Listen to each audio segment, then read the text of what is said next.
This is 365 Sports. Daniels keeps it, and he scores. 365 Sports is presented by IdealMRI.com. High-quality MRIs for $497 or less. IdealMRI.com. Your health is important, so is your budget.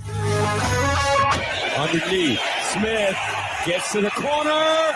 Money on the rise. Touchdown, Jeremiah Smith. 365 Sports is also brought to you by Texas Farm Bureau Insurance, protecting Texans since 1952. Johnson buys some time. There's the tight end again, rumbling towards the end zone, and the touchdown for Ancio. Remember when you had a guy, someone who could fix anything? They're still out there at Batteries Plus. With their quick solutions and expert advice on batteries, key fobs, and phone repair, Batteries Plus will have you in and out and on your way in no time. Batteries Plus, the experts in charge. Klubnik's going to take off. Klubnik for the touchdown. Now here's David Smoak, Paul Catalina, and Craig Smoak.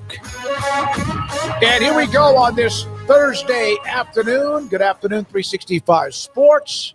It's the next to the last day in October, and guess what I have on these this table in front of me? I brought the biggest pumpkin I could find at HEB, and almost as we were coming in the door, me and the pumpkin had an accident, but it's fine. It's all healthy and go. It's just having fun. I won't be here tomorrow because of high school football, so I thought I'd bring it for today. And you wussed out on carving it. I really was going to do this, and I realized I won't even be here. I was going to get a Sharpie, try to carve it out, but I would have made the biggest mess. When was the last time ever. you did that? Oh God, like 25 years ago, maybe longer. I can't remember. Yeah, I can't remember the last time I did it either. You never have. I mean, when I was a kid. Okay. Yeah, I mean, like I think when I turned 11, I was like, well, that's kind of it for that. Yeah. So, all right. So a lot of things to get to. Kirk Cignetti, remember the rumors about Penn State, went on camera showing him signing his contract extension with Indiana. That was a really cool look. Earlier today, there was a report that Matt Rhule had signed a contract extension. It was slightly premature, but he eventually did.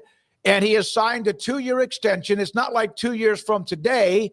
He signs an extension, had a press conference, was on Pat McAfee's show earlier today, and Matt Rhule, now he signed one at Baylor, and about 3 or 4 months later, of course, he was gone. A 2-year deal, a $15 million buyout if he was to leave, and it signs and puts him at least under contract until the year 2032. I think this more or less takes him off the board for Penn State, because I don't think, especially given that his friend Pat Kraft is the athletic director, that he would sign a contract with Nebraska and then create a buyout situation for Penn State. I don't think that would be a good thing for him just going in the door there and going with over the overall cost of moving on. He did do it at Baylor, and then he went to the Panthers. But the jump from Baylor to the NFL is a much more kind of obvious jump. And I know Nebraska struggled for a long time, but Nebraska to Penn State in today's college football is not the same. I mean, you're not jumping up a level like you would be. So you're in the same conference at a school that's been better recently. But if you believe in what you're doing in Nebraska, you should stay. And the grass isn't always greener at the alma mater. It's not. So sometimes it works, sometimes it doesn't. So, and he really does, I think, for the best choice for him, I believe, in his career, just from the outside looking in, is to stay somewhere and finish the job. That's what I said. You can't build a house and leave it before the roof and all the plumbing and electricity are all put together and done. So, except he's done that like 2 or 3 times, at least at Baylor he did. The house was very much unfinished, but he had done what he felt he needed to do.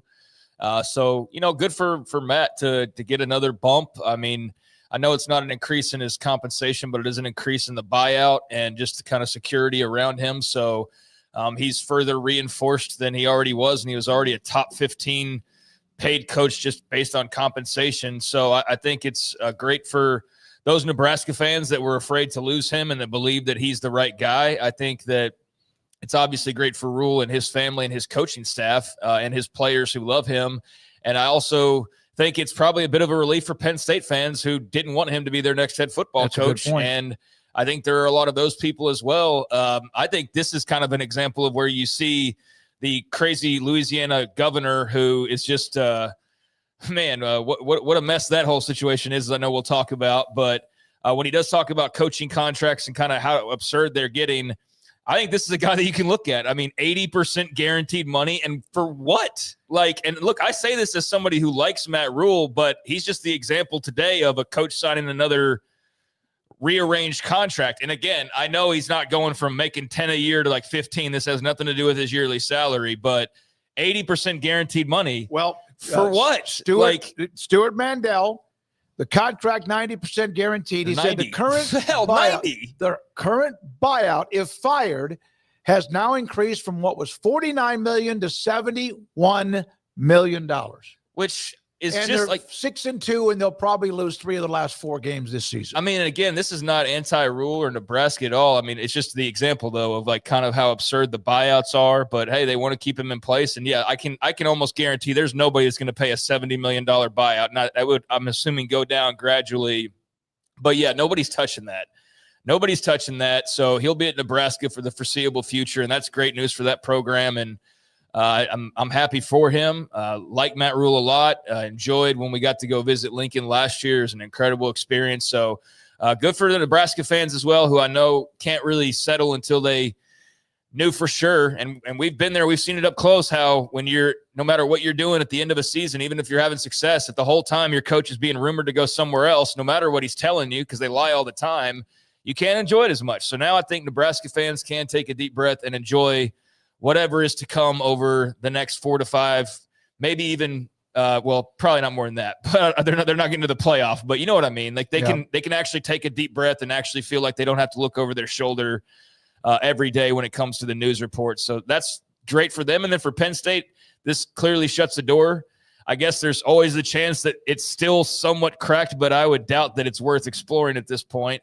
And so, where do they continue to look, and how much were they looking at Matt Rhule?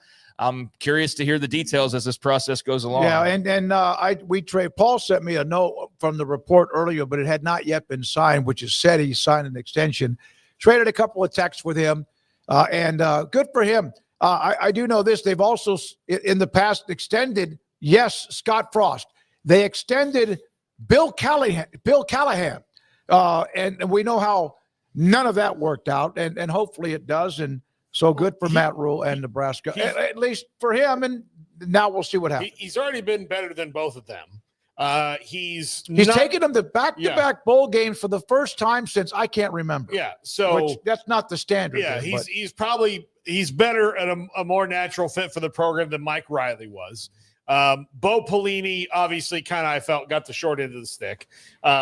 He was too much of an angry man. Well, yeah, and he could have worked on that. But, yeah. The thing is that when you start losing and your coach, all he does is yell, it's not cute anymore. It's not like, oh, he's fiery. It's he never won less than 9 games. Yeah. But, yeah, you're right. He had a temper issue. And also the defense was getting bludgeoned by teams about twice a year. Well, I'm excited about this mostly not just for the Nebraska fans who I respect a great deal, but I'm ready to see what he can actually build when he stays somewhere. Yeah. I mean, we've never seen it. So at Temple, they got good after being pretty bad. And they had some success when he was an assistant, Al Golden, and then he took it over and propelled them a little further, and then obviously took the Baylor job, and they had been really good, and they just had a scandal, and everything kind of went up in flames there very quickly, and he put the flames out and started to relay the foundation to what Dave Aranda would eventually take to a Big 12 and Sugar Bowl title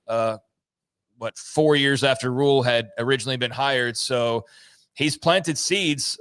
He's helped grow some things, but we've never seen him sit somewhere and build it. And then, hey, the house is done. Now, what do we do with it now? We've never seen him put a roof somewhere and just let the yard grow and add on additional rooms and things like that. So that's going to be exciting to see him fully operational and not at a place where you're wondering, is he leaving? Is he leaving? Is he leaving?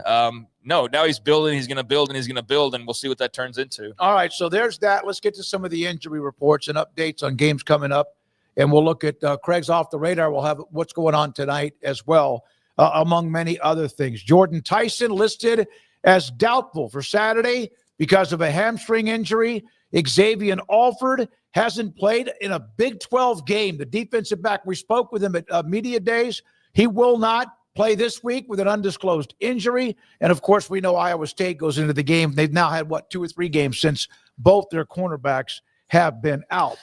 Yeah, that's unfortunate. I mean, that's really derailing Arizona State's season. Those 2 guys being hurt pretty much the really the entire conference run at this point. They've both been in and out. So, yeah, that's the bread and butter to the entire Arizona State team. Then Alford's another really good player. But, yeah, he's been gone so much you don't even feel that difference anymore because you haven't had him to begin with, basically. But Arizona State, a team that's sort of kind of hanging on to a Big 12 possibility, but that's getting really, really slim now at this point, especially if those guys can't be available for you. And now it definitely puts that Iowa State game in immense danger because even though Iowa State has not looked good, I don't know that I trust Jeff Sims and company to go beat Matt Campbell and the Cyclones, especially when they're now backs against the wall themselves and really, really in need of a win. So, yeah, that's going to be an interesting game there. But, the story of Arizona State this season has been their stars just not being able to remain healthy for them to really see what they can do at full strength. All right, Devin Dampier, Utah. Now, according to Matt Zenitz, and he's on top of things, man, expected to return and start this week in what is that game with Cincinnati, 2 top 25 teams. College game day is there in Salt Lake City. He missed the game a week ago due to an injury against Colorado. Do you trust the Zenitz is great. This guy's got it. If that's according to the Utah injury report, with all due respect, Kyle Whittingham might also be playing mind games. Yeah, I think that Bert Ficklen's super athletic. I don't know if he can do the same thing against Cincinnati if he has to step in. He's in against Colorado, but yeah, I think he's telling the truth here. I don't think that he'd have any reason to say no and oh, he had a setback. Gotcha. Yeah, I don't think that's worth his while. Yeah, I mean, I think if he wants the injury reports to remain as is and to let him tinker with them and kind of play whatever sleight of hand type of game he may be trying to play or what BYU fans accuse him of doing constantly with those injury reports, then he should be smart enough to know that he doesn't need to take it any further. If he is taking it to a point where he's not crossing any line, then that's fine. But if you suddenly start playing, I'm going to dupe these guys on these very public injury reports, well, then that's a way to get your ass fined and get into trouble for it and to then make it an issue that it doesn't need to be. So I would hope he's smarter than that.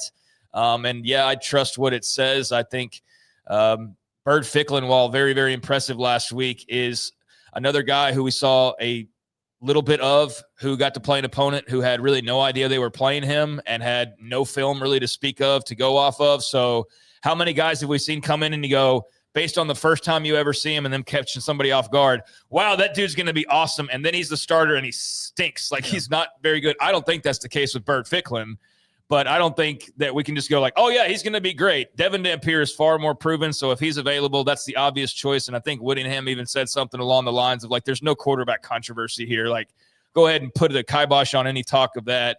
So yeah, if you can get your starter back for a game like this, that's great news. But the good part for Utah is if Dampier doesn't play well, or if he gets dinged up again, then I think you feel great about the option that you can now turn to in Bert Ficklin with the recent example we have of him getting some action there. I knew that the Big 12 began back in 1996. Of course, the I guess you could say merger between all of the Big 8, and then schools out of the Southwest Conference, 4 schools there, and 30 years ago. But I didn't know what the first game was, and here is what they're doing. Texas Tech in Manhattan against Kansas State signifies they're going to call this. This is the celebrate 30 years of the Big 12. It's the first game in a rematch of August 31st of 1996 when K-State and Kansas State played, and of course they also play this weekend. K-State and who? And K-State and Texas Tech, excuse me. K-State's playing themselves. And Texas Tech in what is a really intriguing game coming up this weekend. Well, Kansas State's playing better. Tech is hoping that they can keep Baron Morton upright and healthy and in the game, especially considering that Will Hammond is now out for the year. They don't beat Kansas State all that often. They're in a losing streak against them right now. And they really need to break that losing streak to keep pace not only for the Big 12 title game, but the playoff. I mean, it's going to put them behind if they drop one here to K-State, but we'll see how it goes. But I did not realize that this was the first ever Big 12 game. I mean, they are still in the playoff hunt, but you eat a second loss, and all of a sudden you're really walking a thin line. Although the Big 12 standings are kind of beyond BYU and Cincinnati, just who wants to emerge? I mean, those two might go might go pretty far with just a one loss or no loss between the two of them, and it's a pretty easy decision when all's said and done. But Texas Tech, if they win this weekend, then I think you feel really good. That BYU game would be absolutely massive the following week. It's going to be massive either way, but yeah, this race is starting to get down to the nitty gritty. I mean, there's only 4 games left, and there's very little separation. There's just the 2 with no loss, and there's, a team like Tech there 1 game back. So very important for them. And then for K-State, just to kind of keep their momentum. The first thing that jumps out, though, is Texas Tech did go back to that logo. Yeah. They were using that's their new logo again, or their old logo turned their now current logo they're moving back to. So, there you get a glimpse of the big story from, I guess, 3 weeks ago when they announced they were changing back. So, yeah, you see it right there. First game ever. There's that logo that they're going to readopt. And that Big 12 logo brings back some memories. I actually meant to wear the polo I have that still has that logo on there, and I just forgot because it's been a weird day. But, I think if you had asked me 100 times, I don't know if K-State, Texas Tech, I would have gotten that right on the first ever Big 12 game. Not something I've ever thought about, but it's cool that they're thinking about it, and it's cool that they're going to use it as a way to further promote what was already a pretty good game to begin with. And, cool throwback to history. Yeah, I don't mind that logo. I know they changed it going back to the original, and there's no people just don't like sometimes change. But we were going to discuss that 5 days ago or 4 days ago, but there we are. Well, what was August of '96, and K-State won the game by a score of 21-14 in Manhattan. But what was it? People were complaining about the Big 12 logo or something like that. I don't know. I spend so little time on social media. I was glad we didn't bring it up. Here's what I found by looking into it, because it was on the rundown one day, and I was like, well, I saw the old logo. Like I had an old hat with that logo on it that I got at Media Days or something years ago. So I saw that logo. I was like, oh, it's just throwback day. I think a lot of the new teams didn't realize that was the old logo. And so a lot of their fans were like, well, this logo sucks. And the people who had been in the Big 12 were like, it was the logo. We don't like it anymore either, but it just, Oh, so the most confident, brash, and arrogant people on Twitter were the wrong ones? Yes. Oh, whoa. I can't believe that. Hey, don't start bringing me into this. I saw something about this, and I was like, what could anybody possibly have against this logo? That it was even there. That it was even in existence. And I didn't look any further because I really didn't care. I was just like scratching my head. I'm like, what could this? And oh man, whatever. And I just moved on from it. So I'm glad you threw some clarification on there. So some Arizona fan who didn't know any better or something's popping off, and it's just an acknowledgement of 30 years. So yeah, that's so typical. All right, UT coming off that long stretch of not playing at home for a month in Austin this week, and they of course are hosting top 10 Vanderbilt. A heck of a game. Could be really interesting. Vanderbilt's won 2 or 3 games against the top 25. This from inside Texas, Arch Manning. According to Steve Sarkisian, now initially this was from Pete Nakos, but Arch Manning has made good progress, as well as Michael Taft, who is an All-American safety. That was from earlier today with Steve Sarkisian on Zoom, so it appears as if, now again, making progress doesn't mean that either will play. At the same time, that was an update, that game against Vanderbilt. Also, you want to add to that? I mean, I don't really have a lot. I mean, that's great if Taft can come back. That's obviously huge for their defense. And Arch at this point, I just don't really think it's that big of a deal. Like, honestly, compared to how we talked about it during the preseason, obviously they'd rather have him than not. But he has not played to the level where you're like, oh my God, if they don't have him, they are screwed this weekend. It's not anywhere close to that level. Nope. So could it ding them a little bit more than and having to turn to your backup? Like perhaps, but would it be like unless the backup's just so bad we don't know any better. Like I don't feel like there's Texas. Yeah, that's what I'm saying. Caldwell. I know we've only seen him for just we saw like some great throws at the very end of the game. But he's obviously prepared. Well, he's a veteran that they brought in for that very reason, was in case Arch got hurt, they needed somebody who'd actually played rather than turn into freshmen, which is all they have on their depth chart. So he was the guy they went and grabbed, and he had a nice throw at the end of the game last week. So. I don't know how much that affects like how you would view this game, I guess is my point. If Arch plays versus if he doesn't play, since so much of how they've won has been on defensive or special teams type plays. And yes, occasionally him as well. So, I want to see everybody at full strength. So hopefully he doesn't have too much ramifications from that concussion. And for Taft, that's a dude right there. So if they can get him back, that's great news. He's among, again, the best players in the country. What I wonder is do we see what we've seen a lot with Arch Manning in the first 2.5, 3 quarters, or did that stretch at the end of the game? Yes, he got hit when he threw for like 230 yards in the fourth quarter. Does that carry over or not into the game against Vanderbilt? Well, I volunteered a solution simply out of the kindness of my heart for Arch Manning and Texas fans. And that's just simply start every game down like 14 or 21-0 on the scoreboard. We just start that way. And then you let Arch cook and come back and win the game for you. Yeah, I think we can all agree that'd be a great solution. When they let it wing, when they let him wing it, it turns out pretty well. And if they don't crawl out of that hole, then, that happens too. But no, I mean, yeah, he's been very erratic. My whole thing with him this year was not over promoting or over gawking over him like we saw a lot of people do. A lot of people really took like the expectations to a very extreme level.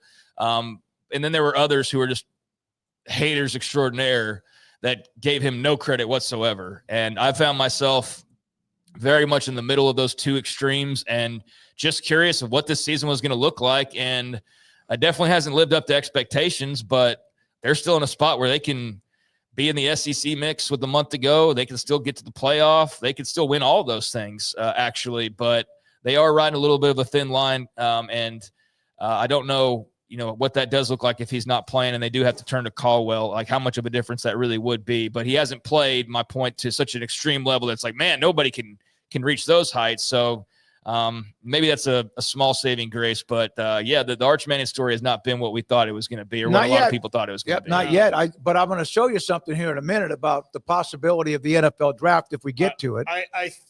He got lit up last week, and it was one of those things where, I know that you want your best players on the field, and Arch is clearly the best quarterback on the roster, because if he wasn't, his early season struggles would have landed him on the bench because he was not playing that well. But, I don't know if it's best to rush him back out there. And I'm still questionable to me usually means out when it comes to the concussion protocol because he's got 2 days to clear it now. And look, if he does clear it, great, and best of luck against Vandy. But I just don't have a lot of confidence that that's going to happen. Yeah, I mean, concussions these days, I feel like we see guys in those injury reports, and they're usually better by the next week. But those things are totally different to each individual person. So, don't know the nature of his, and there's always a very strong chance that it could be something that keeps you out a game or two. And you don't want to mess with that for his long term because, the chances are that he's around next year, much more so than he's not. And you want to keep his head healthy just in general, whether he's playing football for you or not. So, yeah, take your time with him and no need to rush back, even though there are some big stakes. You just got to entrust Matthew Caldwell or Ryan Niblett or any of these other guys who have made huge key plays to win you some games that don't play quarterback, that they continue to do just that. Hey, Brandon, can we skip ahead to the one about the draft now that we brought this up, just to kind of enjoy this a little bit? We got some other stories later on. And then we have Sam Kahn and then Max Olsen. We're going to make our picks in the 5 college football games plus the Big 12 off the radar. And TCU quarterback Josh Hoover joined us earlier today. He was quite entertaining, really enjoyed that. He'll be a part of it. And, of course, we close it out with the top 5, the wheel, quizzes, and the poll results. This was from Cole Kubelik, but from Bet Online, the top overall pick in the draft as of right now. The odds to be the first overall pick in the draft. These are not all quarterbacks because Bain is not, but here they are. All of them are but Bain. Simpson, Mendoza, Sellers, Bain, Moore, Nussmeier, Maeva, Mateer, Arch, and Carson Beck. And those 3 at the bottom have kind of sunk a little bit since the start of the year. I actually think the best, the guy who's probably going to go number 1 overall is Ruben Bain. And of course, it depends on, the Jets have that pick, so they're probably taking a quarterback. And so my apologies to Ty Simpson, Fernando Mendoza, or Lenora Sellers if these odds hold. Oh, I mean, they'll get traded in 2 years to some other team, and they'll be great, just like the history of the Jets. Absolutely. But, I think, I'm just watching the FSU game. I remember thinking, throughout that thing, man, FSU's doing a really good job on this Simpson guy because he looks like he's pretty solid. And then everybody else around the world was like, oh, well, Simpson's clearly bad. And I was like, I just think that he didn't have a good day. And then since then, he's been good in every single game. He's been really good. He's really good. And he also, here's the reason I really like him as an NFL prospect. He sat and waited his turn and got better through practicing the way that pretty much everybody else used to, as opposed to playing right away, having a big burst in maybe a limited set because you're a true freshman or a redshirt freshman, and then you get to that 3rd year where you're eligible and you leave for the draft and you wind up not really having that many starts under your belt. Now, he doesn't have a lot of starts, but he has a lot of practice under his belt, which I like, and I think that's only going to benefit him down the line. But I can tell you, I'll take Simpson off this list because I think he might be coming back.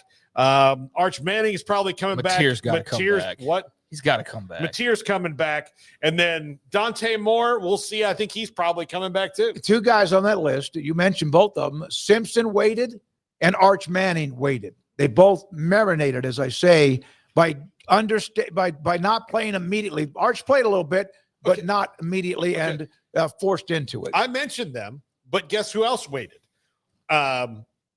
Dante Moore, even though he is a little bit of the first, he started a little bit at UCLA, then transferred to Oregon because he knew he'd get better coaching and have a better odds down the line. And guess what? He's better for it.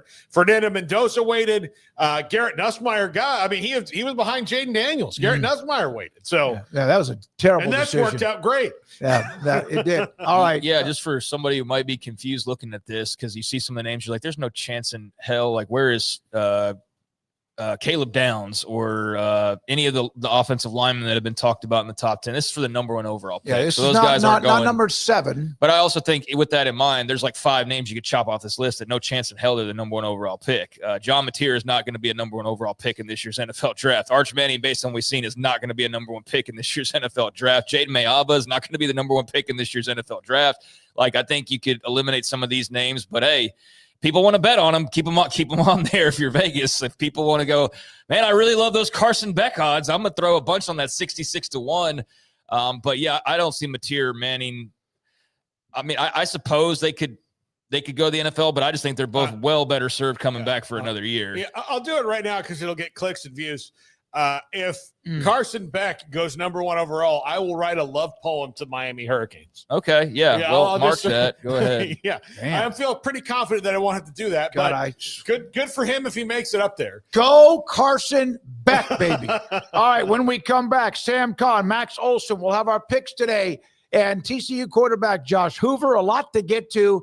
Thank you for your time and also helping us as they do every day. Brandon Rowe, Garrett Ross, and Andrew Valade, and what they do. We are here and we do all the things we do, and they are a big part of what we do in case you don't know or see them on the screen. This is 365 Sports. The Baylor alumni group with Doug Furch and Paul Thorpe, they've got a big weekend planned. They always do. It doesn't have to be homecoming weekend, and it is this weekend for Baylor. Homecoming coming up. They've got a Baylor Alumni Awards ceremony. In fact, guess what? That's tonight. It will start at 6 and goes until 8.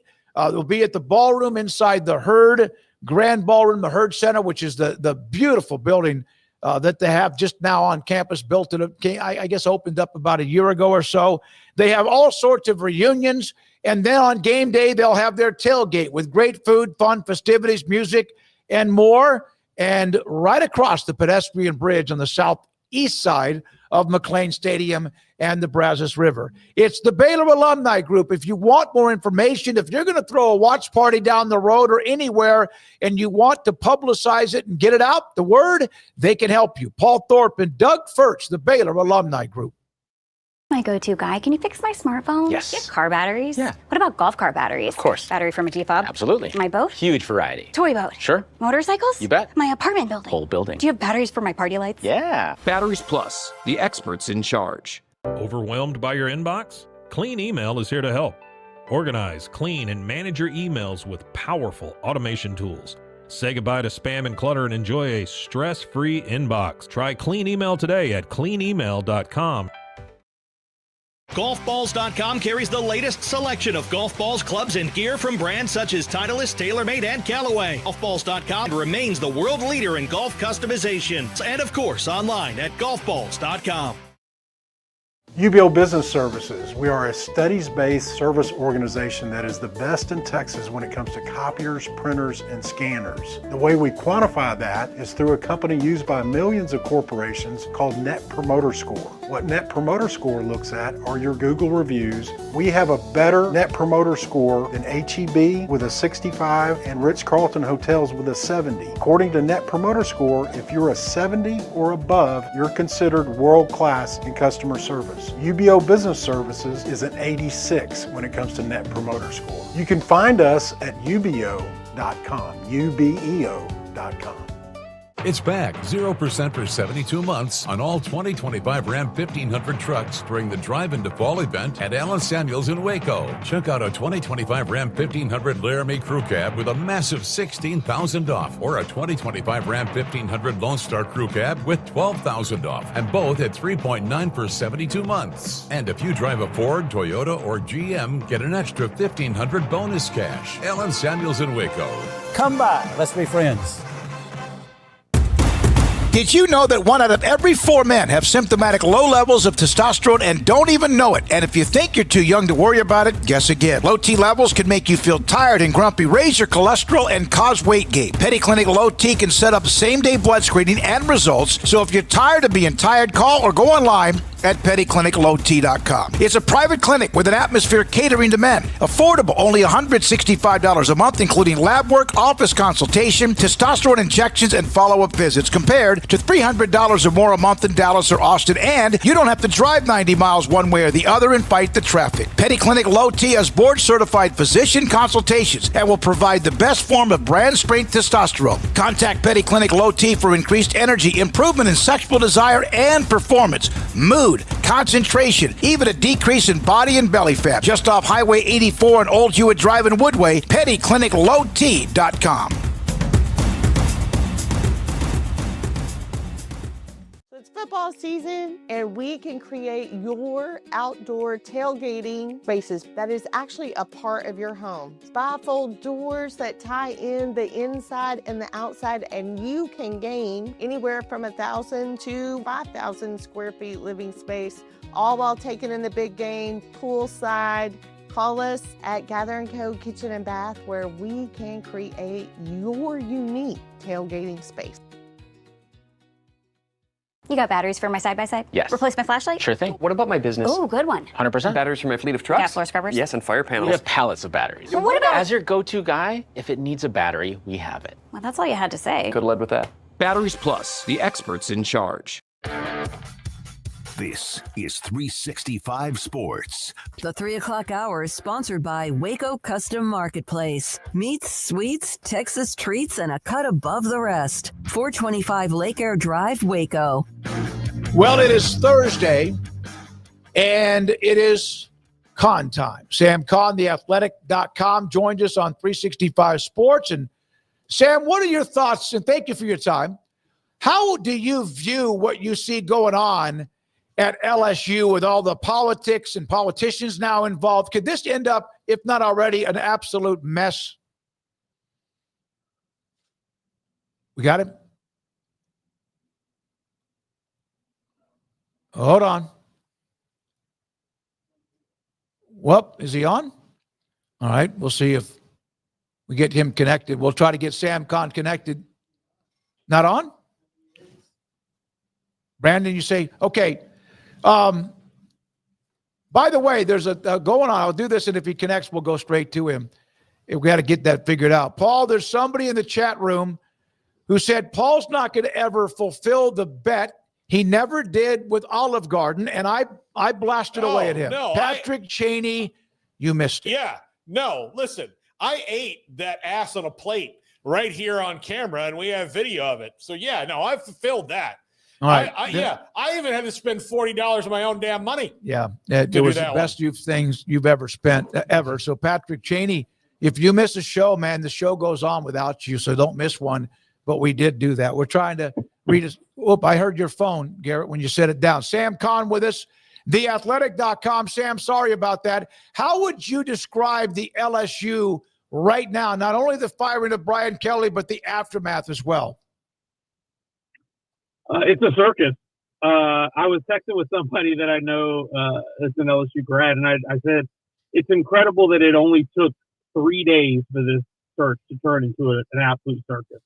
And I think we know from our past history of following LSU that the state government does get a little bit involved in LSU athletics. Not the first time we've seen this, won't be the last time. But to have the power vacuum that you have with no president right now, and you've got interim, and the athletic director has now been stripped of his power, and you've got the governor got his hands in this whole thing. I don't see a way this ends well. Because if you are a appealing coaching candidate and you are trying to decide between jobs like Penn State, LSU, Florida, comparable big-time jobs, if Florida State opens, you would throw that one in the mix. Why would you choose this situation over a place that may have a little bit more stable leadership and a clear line of authority? Because right now, I don't know who you answer to if you get hired at LSU. Do you answer to the board of supervisors? Do you answer to the governor? Clearly, you're not answering to the athletic director based on the governor's comments. So this is a really bad way to start a coaching search, but it's going to be entertaining for all of us to watch. And I would be lying if I said that I'm not intrigued by all the drama. I would think, and look, I don't want to, just pretend like I know what Lane Kiffin's thinking at any given moment. Nobody does. But if I'm Lane Kiffin, I'm fine with having my agent use them as leverage to get more money out of Ole Miss or more money out of Florida if I decide to go there. But I would have scratched off even the possibility of going there right now, given that you are leaving a situation that the governor's not involved in your hiring and firing. You have a president, you have an athletic director, and you have an NIL collective that's in lockstep behind you. So the next place I go better have all those things, because the money, he can get the money anywhere. Like I would think that would take them off the table.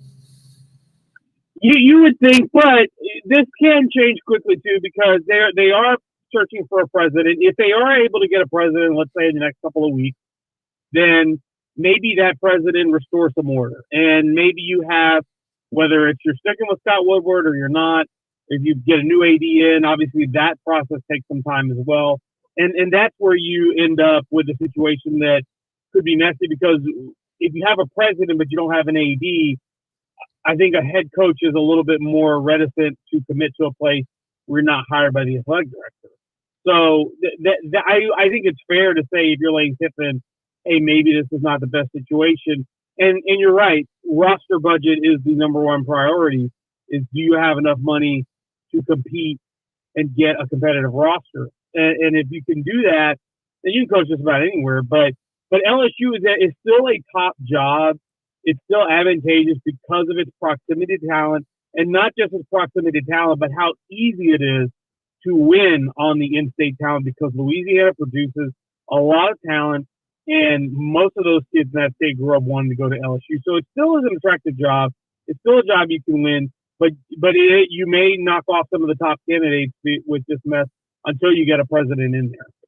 Sam, as the carousel turns, of course, with more games coming up this weekend, but as the carousel turns, another piece of news that was noteworthy was Matt Rhule signing an extension with Nebraska that would appear to take him out of any job, but particularly that Penn State job. So your thoughts on him battening down the hatches and seemingly sticking with the Huskers for the foreseeable future, and what that means, but also what do you think that means, if anything, for Penn State?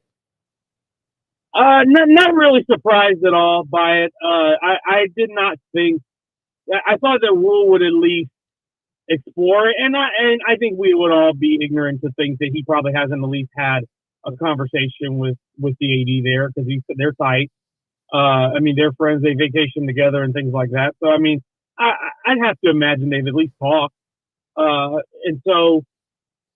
I had never, Mitch Sherman, who covers Nebraska for the Athletic, he wrote a really good column. I think it was the day after the Penn State job opened, about what Rhule's frame of mind might be with that. And I thought it was something that was very interesting was Rhule's possible reticence to go to his alma mater, because if it doesn't work out, then it really can make things messy. And so because of that kind of stuck in my mind, is that I don't know if he ever really wanted the pressure to go back to your alma mater and try to bring a national championship, because they just fired a coach who got into the semifinals and who won a lot of football games there. That's a high bar to clear. And so he's got everything he wants in Nebraska. He's got the resources. He's got the fan support. You saw at the stadium all the time. They love you there, apparently. The program is building. They're doing well in year 3. They're continuing to grow. And he gets to do his podcast. You know, I don't know. I'll be honest with you. Like, this may seem silly, but he seems to really like doing that. And do you think if he lost a football game, what's the first thing that people at Penn State would say if he starts losing football games? Well, you need to do less time on the podcast. Stop worrying about your podcast. And, like, so he's got a situation right now where he gets to do a lot of what he wants and has a lot of autonomy and sway. And he works for what I think is a really good AD in Troy Dan. And so, heck, why mess with something that's going pretty well right now? All right, so, Sam, you've got a couple of bangers this week. Cincinnati at Utah, and then, of course, Texas Tech at what could be, I don't know, a resurgent K-State if they win especially.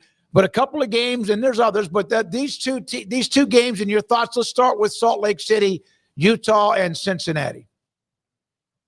Yeah, this is a good one. I was actually interested to see that the spread is double digits, because Cincinnati's played some really good football. And I know Rice Eccles is a really, really good home atmosphere, and Utah has been a really good team this year. But Cincinnati, to me, has been one of the most impressive teams in the country. I thought they did a really good job of portaling guys this offseason, particularly on the offensive line. Joe Cotton the left tackle has been one of the best out there. And then Brendan Sorsby, after that first game against Nebraska where it didn't really go very well, he's really been on a roll. Cyrus Allen, the receiver, has been a really nice pickup for them, the former Texas A&M receiver. So they reeled off a bunch of wins, but Utah has been really good as well. And you love Utah in a home atmosphere. Rice Eccles gets crazy, and you know that's going to be a factor. But this is a team also that I feel like okay, they lost to Tech, they lost to BYU, but this is still a pretty good football team. So definitely some, I don't want to say an elimination game for them, but certainly if you lose a third conference game, that's going to really hurt. So it's kind of a must-win for Utah in this juncture if they want to stay in that Big 12 title game race. But, man, that's going to be a fun one for sure. Sam, Texas A&M is on their bye this week, and there's all people are trying to already hire Mike Elko at Penn State because he went to Penn and he's from that region. But they are legit. I don't know why you'd leave. Marcel Reed seems to get better every week, and they figure out new ways to do it. They can win in rock fights. They can win in shootouts. They can kind of do it all. And this might be the best team they've ever, or the most complete team they've ever had. Is Texas A&M somehow now a better job than Penn State, at least in the current world we live in? It's a great question because I think from a resource standpoint, you don't lack for anything at Texas A&M, but I do believe the conference is deeper. I think you have more to battle through in the SEC than you do in the Big Ten. I think there's a little bit more depth there in the SEC, in my opinion, at this point. And I say that from a roster talent standpoint. I think they're pretty comparable jobs, to be honest with you. I think they're really comparable jobs. So, do you want to leave something that you have really good for this? I tend to think that Elko won't and he just got his family moved. I think it was this off season because they had not moved yet from, after he took the job, after he left Duke and took this job, they had not moved initially that first year. So that was a rough first year for him, just on a personal level. And so getting them here now and getting all his family in College Station, Bryan College Station, has been really good for him. And after doing that, I think he'd be real hesitant to shake that up when things are going really well here. And he's going to get a big contract extension at the end of this year based on what they've done. They're right now a legitimate national championship contender. Like they're number, I think, what are they, number 3 right now? I think that's deserving. I mean, they've got a defense that can win. They've got an offense that can outscore you, and they've got a special teams that can change the game. What boxes can they not check that you want a national title contender? And they've done it against some really good teams. So I think he's got a really good situation. If you're Penn State, yeah, I think you take a shot at him. But I would be surprised, I think, if you left A&M for Penn State. Texas Vanderbilt seems like it's a bit iffy on whether Arch Manning will play or not. Vandy trying to get a third consecutive top 25 win in Texas, just finding ways to keep winning and stay in the mix here. Sam, how do you feel about the Longhorns and how much of a difference, if they don't have a Arch Manning, does that make in your opinion on the outcome? I think it does make a difference, if for no other reason than Arch's running ability. His athleticism just adds, his ability to make something happen on the run and the quarterback run game. It's a factor for opposing defenses. So I do think that matters. I do think Matthew Caldwell's capable, but I think Arch kind of brings you another level of athleticism in that position. So I think it does make a difference. But that said, the best quarterback on the field is going to be wearing black and gold. It's Diego Pavia. There's no question about it. He's one of maybe other than Haynes King, maybe the most valuable player in college football to his team, in my opinion. And the thing that is, I think, that goes unsaid about Vanderbilt because of Pavia and everything he's done is this roster is a legitimate SEC roster. Like if you've watched them these last few weeks against Missouri, against LSU, they don't look very different from everybody else. Like I remember, 7-8 years ago in the Derek Mason era, they had a few guys on their team that look like, okay, they have a handful of guys that could start another SEC team. That looked just like everybody else. And that's an impressive job by Clark Lee, Barton Simmons, the GM there, that whole staff, to recruit guys because they look fast, they look physical, and they are a top 10, top 12 team for a reason. And so I am fascinated. This will actually I'll be there this weekend. This will be my first time getting to see Diego Pavia in person. And, buddy, I can't wait. I think it's going to be a lot of fun. Yeah, I think it because, let's just say beating Texas and doing it at Austin, UT hadn't been home in a month, and they scratched and clawed last week, but they got out of there with a win.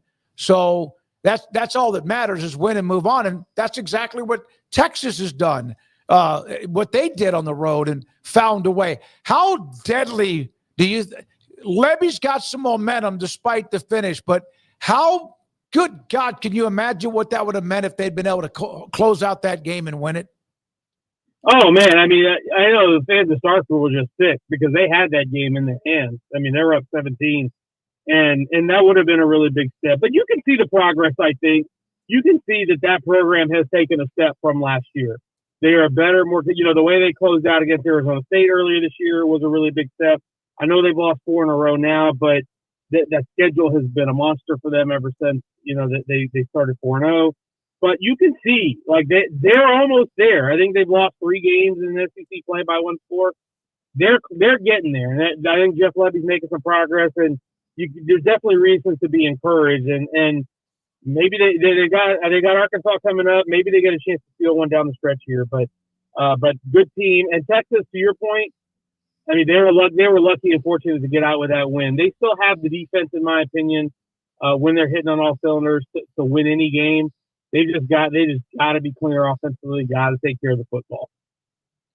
Cincy in Utah at 9 o'clock at night in Rice-Eccles. This is going to be a tough one for Cincinnati, but given that Evan Pryor's out, but given that they're maybe a little bit more full strength, a little more dynamic on offense, do you think they can roll out of there with a nice little win here, Sam? I do. I think they're good enough to. But it's going to be tough. Like you said, it's especially a night kickoff there is just such a challenge. But I think from a skill talent standpoint and a line of scrimmage, that's the thing with Cincinnati. From a line of scrimmage, offensive and defensive lines, I think they're very good. I think they've got a lot of talent. They've got, to me, some of the best talent in the Big 12 on the lines of scrimmage, and that's and for all the attention on Thorsby, I think the line of scrimmage play is one of the reasons why they are where they are. So I do think it's possible, but Utah and Kyle Whittingham is a program that is the standard bearer in that part of the country of the line of scrimmage. So it's going to be a physical football game, and it's going to be intense. That crowd's going to be rocking. Sam, how about them Cougs, man? They just keep on winning, and you look at the schedule, and not trying to get too far ahead. TCU could always beat them. Baylor could beat them, but I mean, it's not like there's Utah and Tech and BYU all lining up in front of them over this last month. I mean, here they are. What do you think about the good, the bad, and the whatever is to come for Willie Fritz and company? This has been one of the biggest surprises to me of the season, and that's not to say that I expected Houston to be bad. I didn't. I thought Houston would be a bowl team. I thought 6-6, 7-5. That's a great second year and a good next step for Willie Fritz in that program. I think you would. If you would have offered me 7-5 to start the year, I would take it and be happy and say, you know what, that's a good second year, and you're building for the future. They are 7-1, and they are in the Big 12 title game tension right now. Like this is. And I look at the schedule: West Virginia, UCF, TCU, and Baylor. This could be a 10-2 football team. Mm-hmm. I mean, which is, if you would have told me that, I would have told you to go see a doctor because something's up. Because I just didn't. I knew they did a lot of good work in the portal. They upgraded the offense across the board, offensive line, field positions. Connor Wegman's been terrific. Tanner Koziel's been terrific. But it's hard to hit on that many guys in the portal. It's such a hard way to live because you just don't know what you're getting when you're recruiting guys. You're recruiting guys in 2 weeks as opposed to the high school guys you recruit for 2 years. And it's just hard to hit on all those guys, but they've hit on so many of them. And the defense has continued to play at a high level. You look at I mean, they haven't given up more than, I guess, 35 to Tech was it. But other than that, they haven't given up more than 28 points. A lot of these teams are under 20. And so this is just, to me, a testament to the kind of staff, the kind of personnel, and the kind of coach that Willie Fritz is. Like, he put together a hell of a staff. He's a builder. He's a winner. He does it he did it at JUCO. He did it at D2. Mm-hmm. He did it at FCS. He did it in a group of 5. Well, now he's doing it in a Power 4. So it's like, what else do you want this guy to do? And I thought they'd be a contender for the Big 12 title by year 3 or year 4. They may be doing that in year 2, which is incredible. And like I said, a testament to that staff and the personnel they put together. But if you'd have told me they were going to have a shot to win 10 games, if they actually have a realistic shot of doing, I'd have thought you were crazy. But man, they actually do. And now I'm kind of looking at the schedule and thinking I would maybe be surprised if they don't win 10, which is incredible to say. Yeah, they and we had him on yesterday, and just solid as a rock. And like you said, he's won at every level from JUCO to Sam Houston State, Georgia Southern, G5s, as you mentioned, and also now with Houston at a Power 4.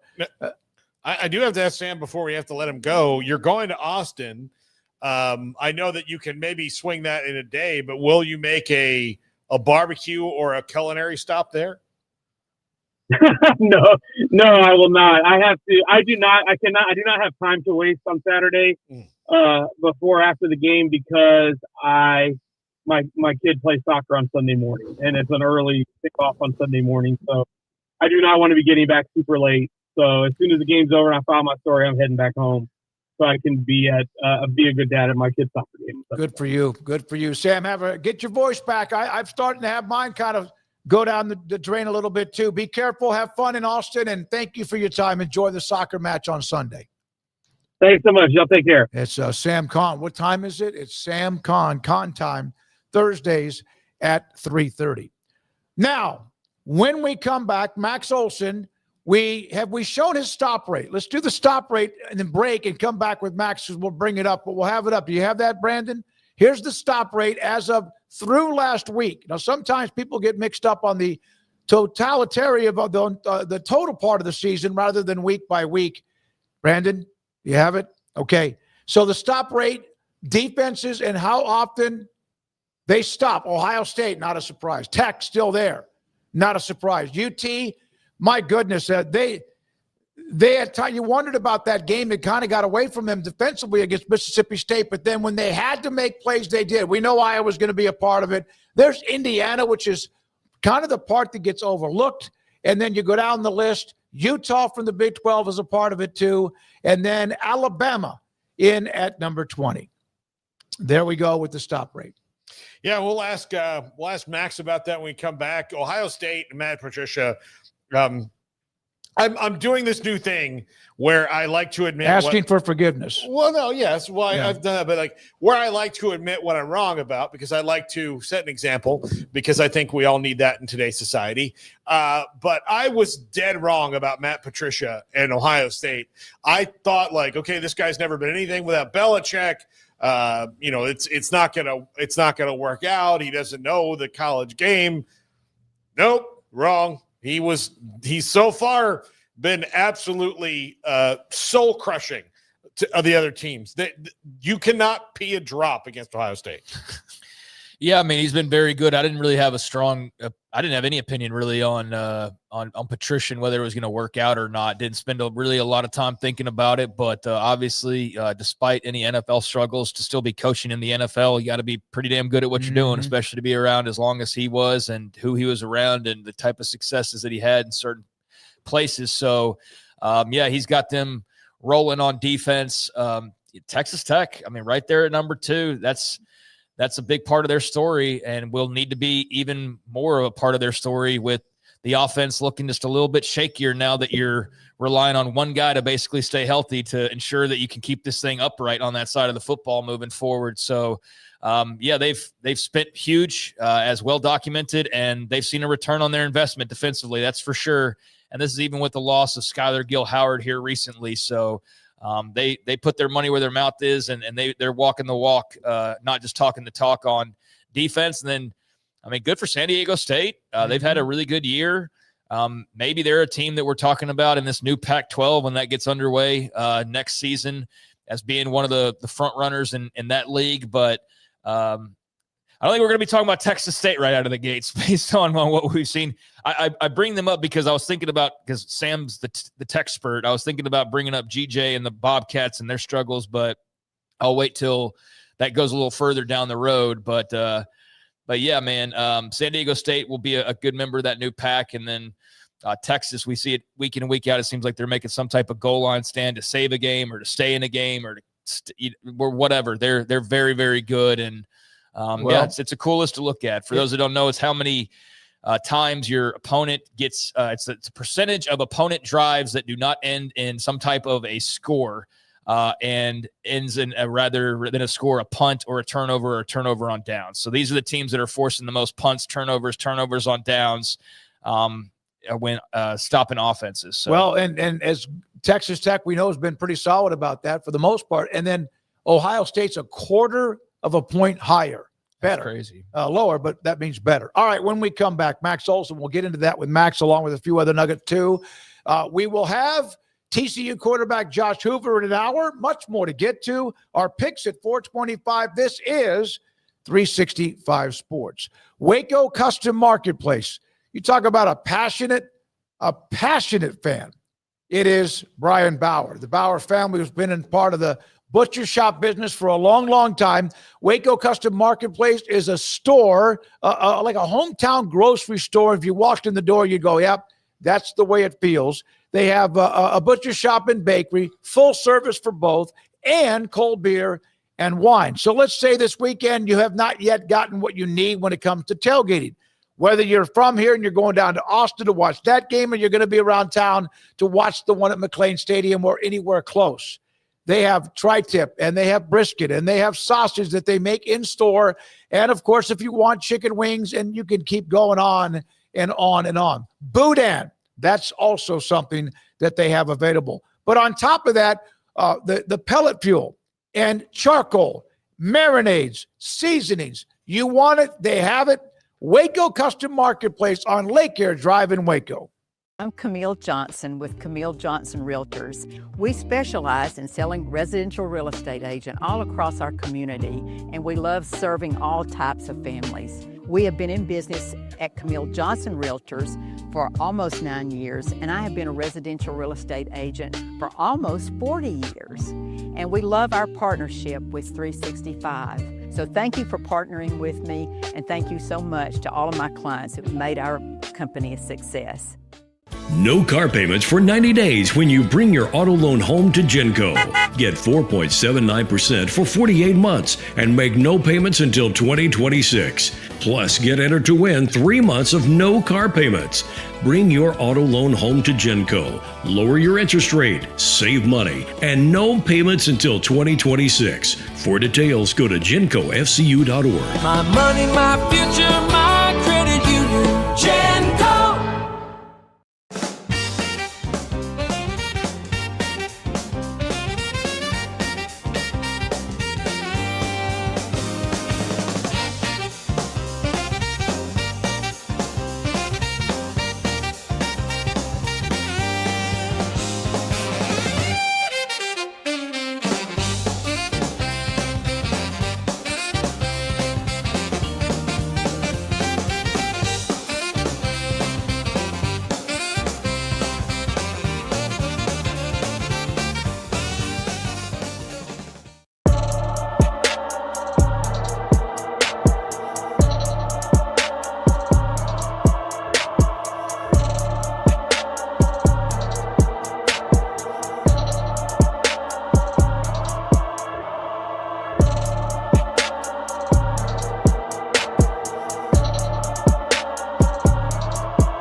is 365 Sports. The 3 o'clock hour is sponsored by Waco Custom Marketplace. Meats, sweets, Texas treats, and a cut above the rest. 425 Lake Air Drive, Waco. We just went over that college football, the stop rate. Max Olsen has done that for quite some time. He also, of course, ESPN senior writer of college football. Max, thank you so much for your time. Do you believe Matt Rhule in this extension compared to when he signed one with Baylor? Believe him in the sense that, do I think he's not going to go to the NFL after this season?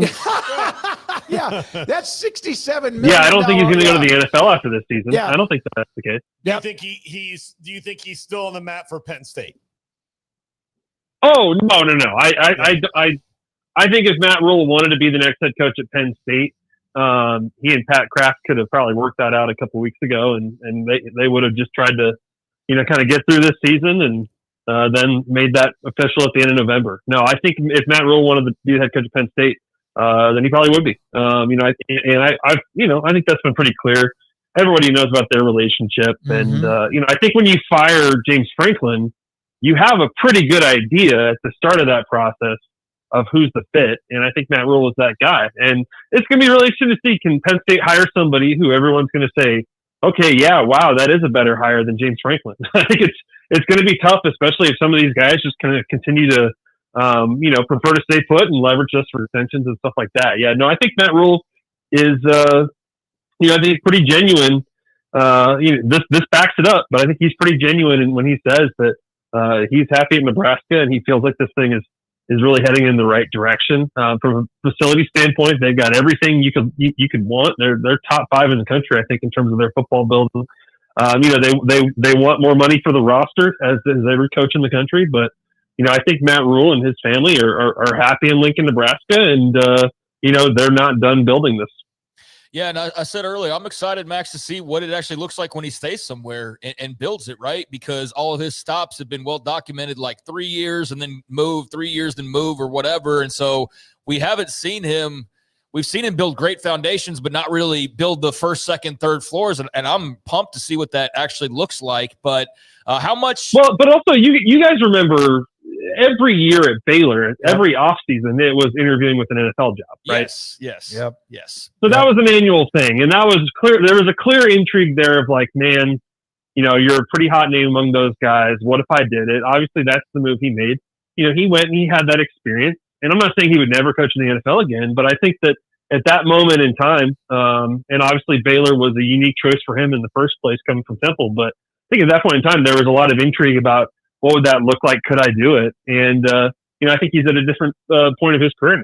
Yeah, no, I think the only thing would be, does he feel like he has to go back and prove that was, but I think, yeah, he's in Nebraska for the long haul. So I guess my question is, so long as he doesn't have the want to redo the NFL thing, how much does this calm, I guess, any concern? Like, how much concern was building in Lincoln that, oh no, he might be heading out and we might have to turn elsewhere? Was there much of that going on, or was it still too early for that at all? I think certainly in the week or the 6 days after James Franklin was fired, that's a pretty real concern and a lot of buzz around that.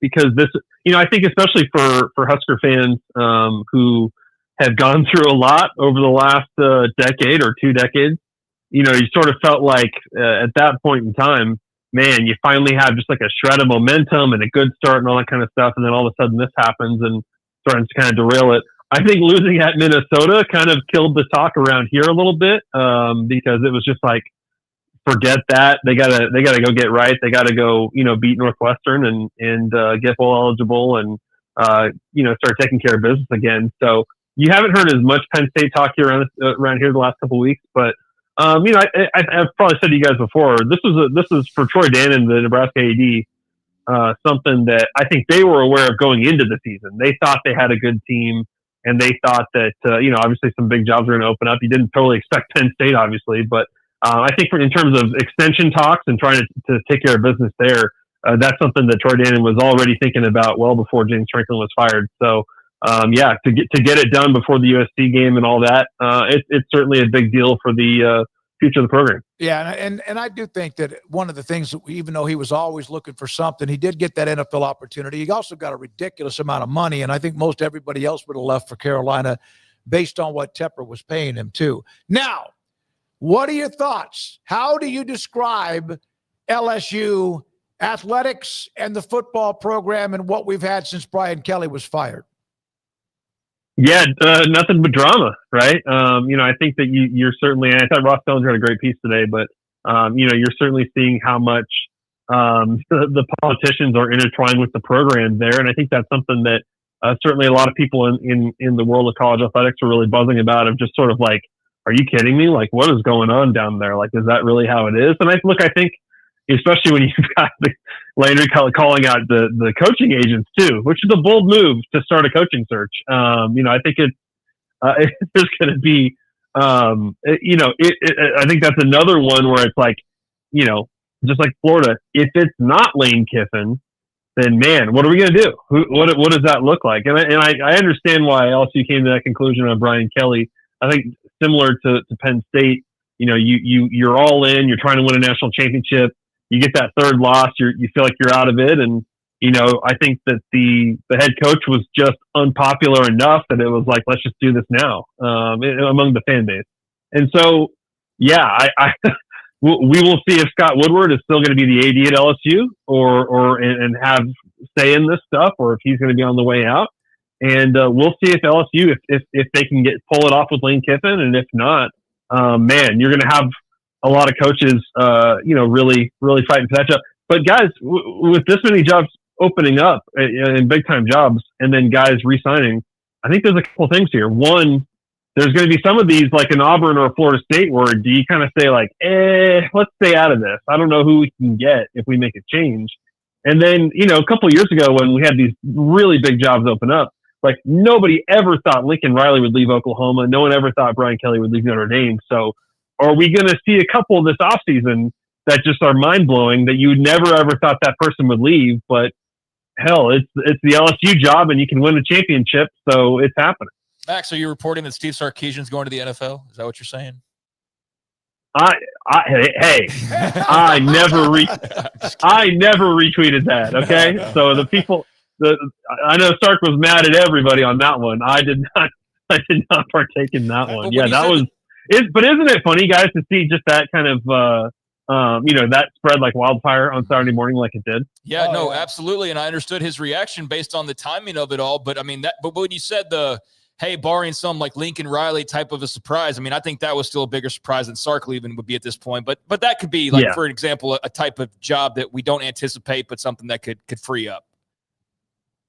Gosh, could you imagine the line out the door interviewing for Texas if that job opened up? With where that program is right now? You could already start a line for next year, like Auburn, as you mentioned, and Florida State. I mean, hell, Baylor's not far behind. Oklahoma, if Venables doesn't start getting, I mean, there's already a line you can start forming. It's like the carousel never ends at this point. Gosh, I didn't even really think like who would even be the dream hire for Texas. Is that also Lane Kiffin? Like I don't even know. Well, Nick Saban's wife was seen trying to buy real estate. Okay. Oh, there you go. I got to bring up old stuff. Yeah. No. By the way, Max, just going back, don't you wish that evil on me? Look, if everybody else is having a party, I want to be having a party too. I can't lose another ACC game and be happy with my life as a human being. So I'll just wander through the wilderness. That all being said, wait, so you're voting status quo for next year? You keep the band together, run it back, or no? No. I think that I don't think it's going to help anything. And I really did like Mike Norvell. I still think he's a good coach in a lot of regards, but he can't get players and he can't win conference games. And, outside of a 19-game stretch, the writing's kind of on the wall of what he did. So, and look, I don't think and I don't think FSU necessarily needs to think, or Auburn or any of these teams need to think about like, oh, we better get Lane Kiffin or the like. Like, Bob Chesney's great. John Summerall's great. Ryan Silverfield's great. Hire those guys. Like Kalen DeBoer is one of the best coaches in the country. And a couple years ago, he wasn't even in the FBS. All right. Right. Lance Leipold has made Kansas into a team that can get into bowl games. Same thing with him. Matt Campbell came from Mount Union. Like, use your brain a little bit more than just going like, who do people know? I think that's what these schools really need to do is think about, okay, who is a good coach that can do things now in modern college football well and not complain about them? That's the guy you hire. It's a great take. I'm fully with you on that. If I told you could get Alex Skolish tomorrow, would you take him? Yep. Yeah, there you go. Yeah. Yeah. New is always better to me. No, I don't know about that, but I think that more teams need to do that. I think Oklahoma State's going to be a great example for the rest of the people because they know that they're not fishing in this pool, Max, but they're probably going to go hire a pretty damn good coach, I think, because they're not having to fish in the big pool. They can go and say, okay, who's best for us right now? Yeah, I agree. And I think there's on the other side of that though too, I think there's going to be some pretty interesting, like the order of operations here is going to be pretty interesting depending on which additional jobs open up. Because if you're a guy like Eric Morris, who I don't doubt is going to have a couple offers here. I could see him being really successful at Oklahoma State and taking his DC and taking his players with him and doing a great job there. But you're also if you're Air Force, I don't know. What if you could get Auburn? What if you could get LSU? Who knows how this stuff is going to shake out, especially if some of these guys that we're all fixated on right now, like if it's a situation where Lane Kiffin and Clark Lee and Eli Drinkwitz are just like, no, I'm really happy, I'm not making a move, then the pool of guys fighting over these jobs is going to be pretty surprising to folks. Well, maybe they'll get a Kurt Cignetti or someone like that that came from James Madison. Max, in the Big 12, as always, you look at teams and, kind of have an idea, but here's Houston, here's Cincinnati, and they're coming on strong. Your thoughts about what you see for the final 4 games of that conference schedule? Well, guys, you think back to July, thank God we didn't have to fill out a conference poll, right? I would have been wrong again. We probably would have put West Virginia and UCF like at the bottom, right? We probably would have had Oklahoma State lower, but gosh, like the teams that you kind of thought would be on like the middle or the bottom of the conference are really good, and it's a credit to great coaching, obviously, and really good quarterback play, and like I think it's going to be a really fun finish for this league race. I really do, and I think that. I was looking it up today. I think 17 of the first 40 Big 12 conference games so far this season have been one-score games. I think we're going to see that percentage go up here over the next few weeks. And part of that's like, you see with like Arizona State right now, part of that's like injuries, right? And just like, can you have your best guys available for these really tough games? But then part of that is just going to be, that is what it takes to win this conference. I think you look at the last few years, you have to win 3 or 4 one-score games in league play to get to the Big 12 championship game. BYU's already 3-0 in close games. They've had 3 road games already this season where they were down double digits and came back and won. So that's impressive to me. And I think, certainly BYU and Texas Tech are in great shape, but I still, like I said, you said to you guys before, like, I think we're going to have more upsets. I think we're going to have a 3 or 4-way tiebreaker at the top, and just who you beat is really going to dictate who gets to Arlington. Yeah, it's going to be fun, and it makes the last month of the year just like hair on fire, like it hasn't already. But what are you going to a game this weekend? No, I'll be home this weekend watching as much as possible. I do want to ask you guys though on that topic. Like, I think right now we're in a position where it feels like obviously Miami and Georgia Tech, you'd put them in the playoff if the playoff was tomorrow, right? Do you think the Big 12's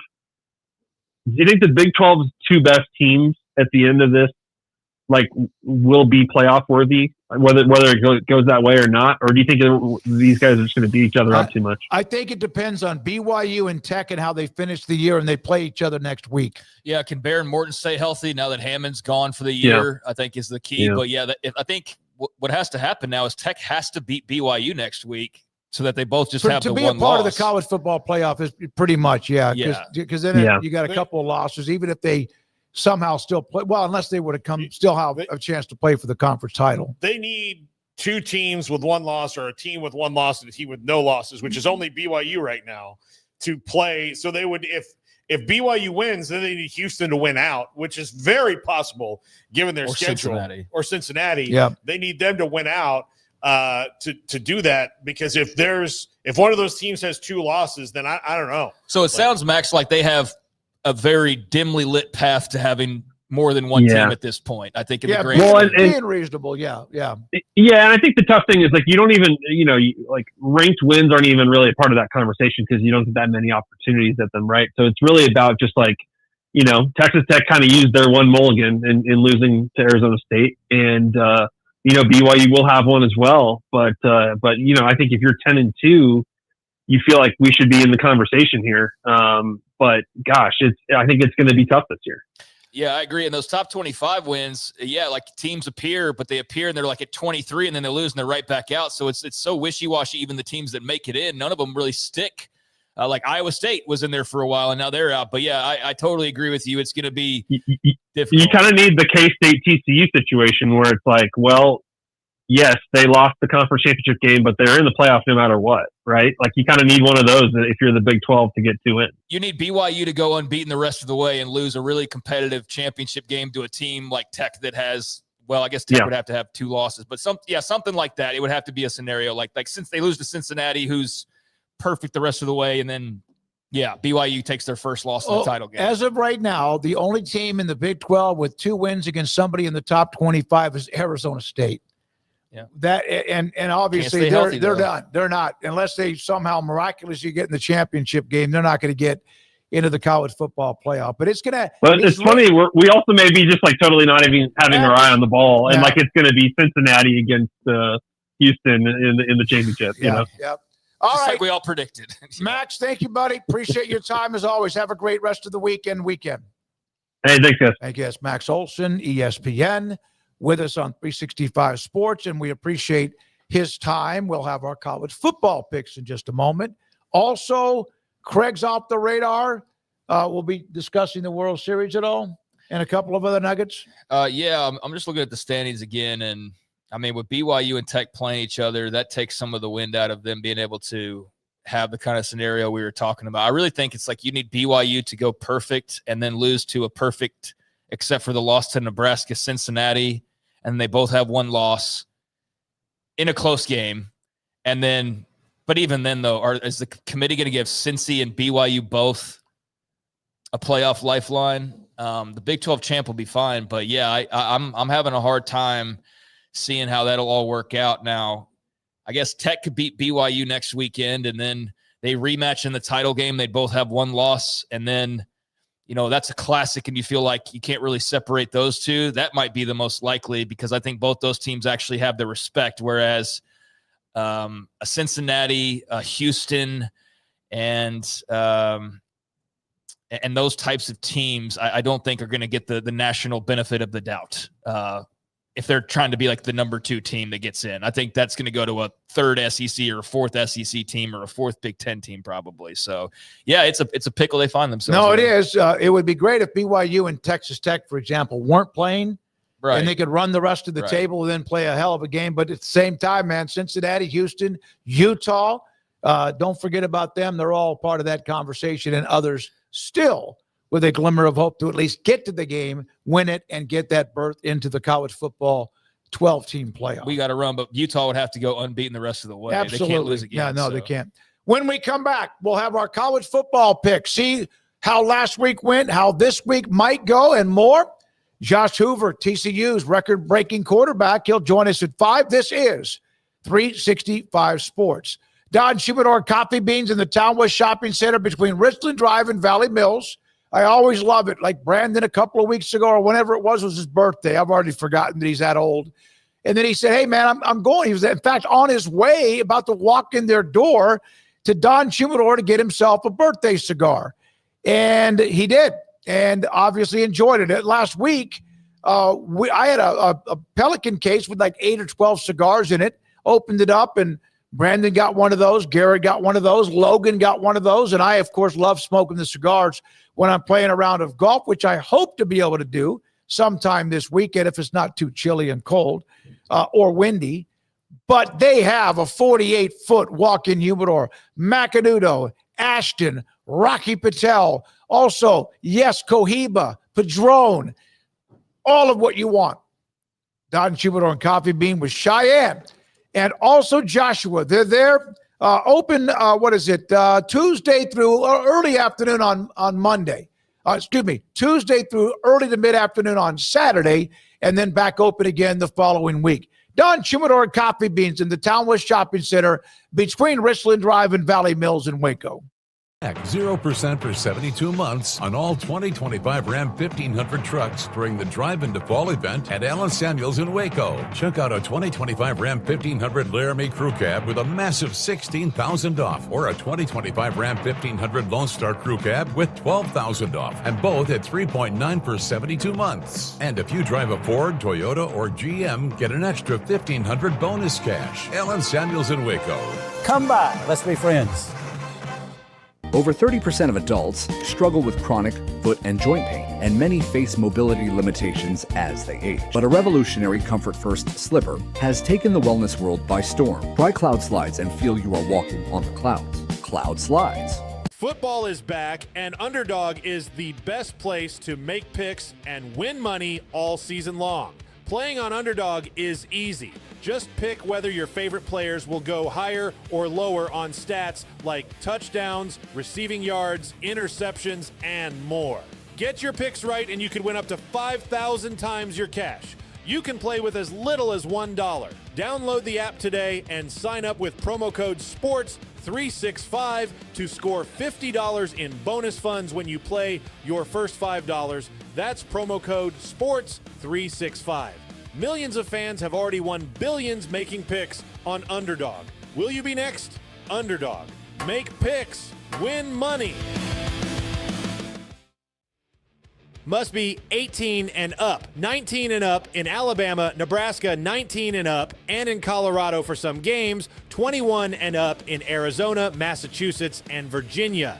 And must be present in a state where Underdog Fantasy operates. Terms apply. Offer not valid in Maryland, Michigan, Ohio, and Pennsylvania. Concerned with your play? Call 1-800-GAMBLER or visit ncpgambling.org. In New York, call the 24/7 Hope line at 1-8778-HOPE-NY or text HOPE-NY. That's 467-369. See assets.underdogfantasy.com/web/play and get terms _DFS_.html for details. Serving Central Texas since 1889, TFNB Your Bank for Life takes pride in being more than a bank.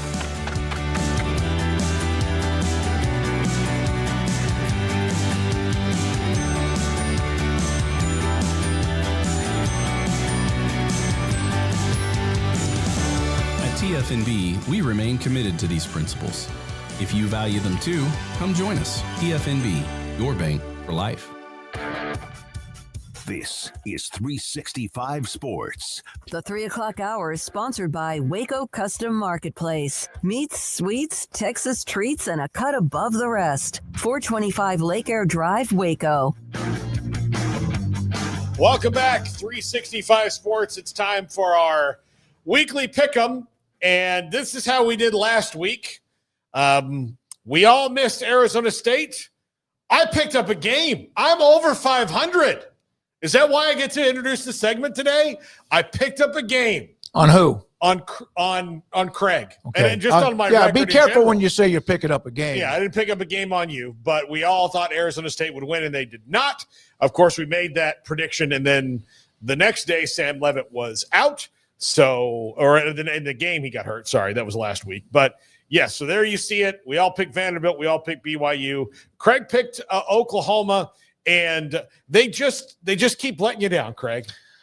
Yeah, I mean, I picked them correctly losing to Texas, but I don't really give my team the benefit of the doubt, and I did last week, and I'm not going to not pick a game again just to simply make it more interesting for the audience, because that was part of my motivation last week. Was I did think Oklahoma had a good shot to win, but I was also like, well, it's going to be really boring if we all have the same team. So I was like, what could I possibly pick that would be different? And that one stuck out like a sore thumb about a possibility, and I was wrong. So Yep, they let me down, and kind of getting used to that feeling with Brent Venables. So I don't know how much we'll continue to pick their games moving forward, but I was pretty pissed about that. I had I didn't. Ole Miss just has too much. They have too much for Oklahoma, and Oklahoma seems to struggle. It seems it's hard for them. No matter their defense, and even then, that's starting to wear down. Yep, absolutely. All right, so let's go to the first game. SMU against Miami in Dallas. I picking the Canes here. SMU lost last week to Wake Forest. This is going to be kind of an interesting one for Miami. I think that SMU has some matchups that can sting them a little bit, but I just think that Miami will be too good. They slept walk through the first half against Stanford and then woke up and drilled them like they should have last week. Miami's just too good, although I'm starting to question how deep a run they can make, but they are a really good team. Yes, they are, and they've been fun to watch. I'm sticking with your pick in Miami, and I think with Kevin Jennings clearly not all the way healthy, SMU's offense just doesn't look explosive like you kind of were anticipating coming into this year. They've dealt with turnovers and injury and things of that nature that's really kept them from being a team we've talked about really at all this season. I mean, they're just sort of there, but very interesting that last week was their first ACC regular season loss, which is, I guess, a small sample size, but not really. We're almost 2 full seasons in, and I think most people would have predicted they would have taken more than one regular season loss a year and a half into this whole experiment. So good for them. But yeah, I mean, Wake Forest is a solid team, but SMU not following up that playoff run like you expected. I think Miami has clearly been a better team when I've seen both this year, so I'm going with the Canes. I take Miami. Yeah, they're not perfect. They're not flawless, but SMU proved they're not either. I will take that. Game's up in Dallas at Ford Stadium, but I'm taking the Canes. Okay, next up, let's roll along. Texas Tech versus Kansas State. I know they have not beaten Kansas State in just a stretch, a minor little tiny stretch that their fans feel like is a never-ending hole of blackness. But I think that this Tech team is too good, and if they keep Baron Morton healthy throughout this game, I think they will beat a Kansas State team, which is improving but still choppy. I think they've just got too much for the Wildcats, Craig. This is definitely a hornet's nest that I think Texas Tech will be walking into, but I'm taking the Red Raiders. Baron Morton's back. He's a really good quarterback. I know there's always the kind of, is he going to stay healthy? But he's healthy enough to play, so I can't sit there and go, well, and predict his injury, right? Like you can't go off of, well, could he, would he, should he? So he's there. He's ready to play. They've lost a couple of other key players here recently, but I still think they're ultra talented and a good football team all the way around. And I think that they've kind of almost turned from the overwhelming favorites to the team that's got their back against the wall a little bit, which I think might be a better suit for them to be wearing. So I think they're going to be feisty rolling into Manhattan and definitely starving for a win against a K-State team that has given them a lot of trouble. So I'm going to go with Tech here, but K-State has been getting better, and this would be a really good win for them if they could pull it off at home. It wouldn't erase all the frustrations from earlier, including the loss to Iowa State and the blocked field goal loss to Baylor. I'll take Tech. One of the things you got to be careful about is when you say if they can keep somebody or if they can do this, because we don't know because of what's happened. I think Baron Morton comes back and plays really well. K-State did seem to get themselves right, but I'm still taking the Red Raiders. It is hard to imagine, but you have these series, and this was one they play quite a bit, but it has been since 2015 since they won that game, and that was 59-44 Tech back in 15. I guess that was a Mahomes time period, wasn't it? What year? 15? Right about then. Yeah, I'm trying to think. I think that was Mahomes. Yeah. And I think the thing with like talking about the if, I don't know if you're speaking to me or just in general, but that was kind of the point I was making is I can't sit there and go, well, let me count in that Baron Morton could get hurt. It's like, no, he's healthy. Like we're acting as though he's going to play the whole game. Then, yeah, give me Texas Tech. But yes, there's very much that concern that he's not going to be healthy the whole way. Yep. I'll take Tech. I do think that despite what happened and in some of what they've gone through, they are still playing really good defense. And I think that defense travels.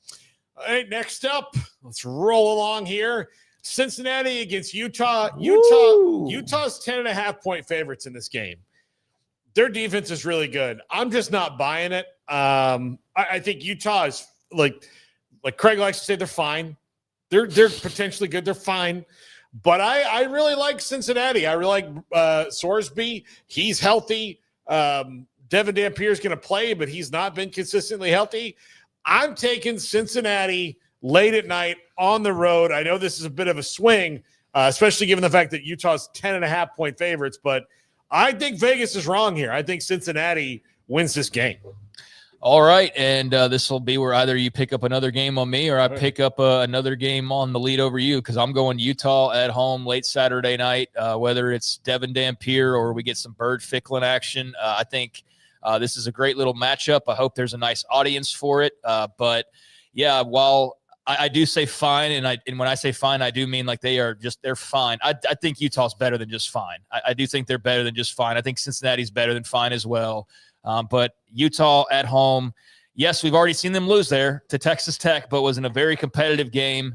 And I'm just really intrigued by how Cincinnati rolls in there and how they look, because I think it's going to be a really big sign of actually who they kind of are, right? Of how they perform in this kind of a setting with this kind of a spotlight. So I think they'll embrace it and be ready for it. I know Sorsby's a gamer, but yeah, give me Utah at home.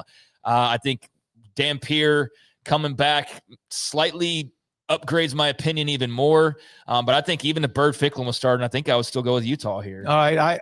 That Tech game with Utah, it seemed like it was kind of there. And then all of a sudden at Utah, man, that was a bad day for them, and Tech made it that way.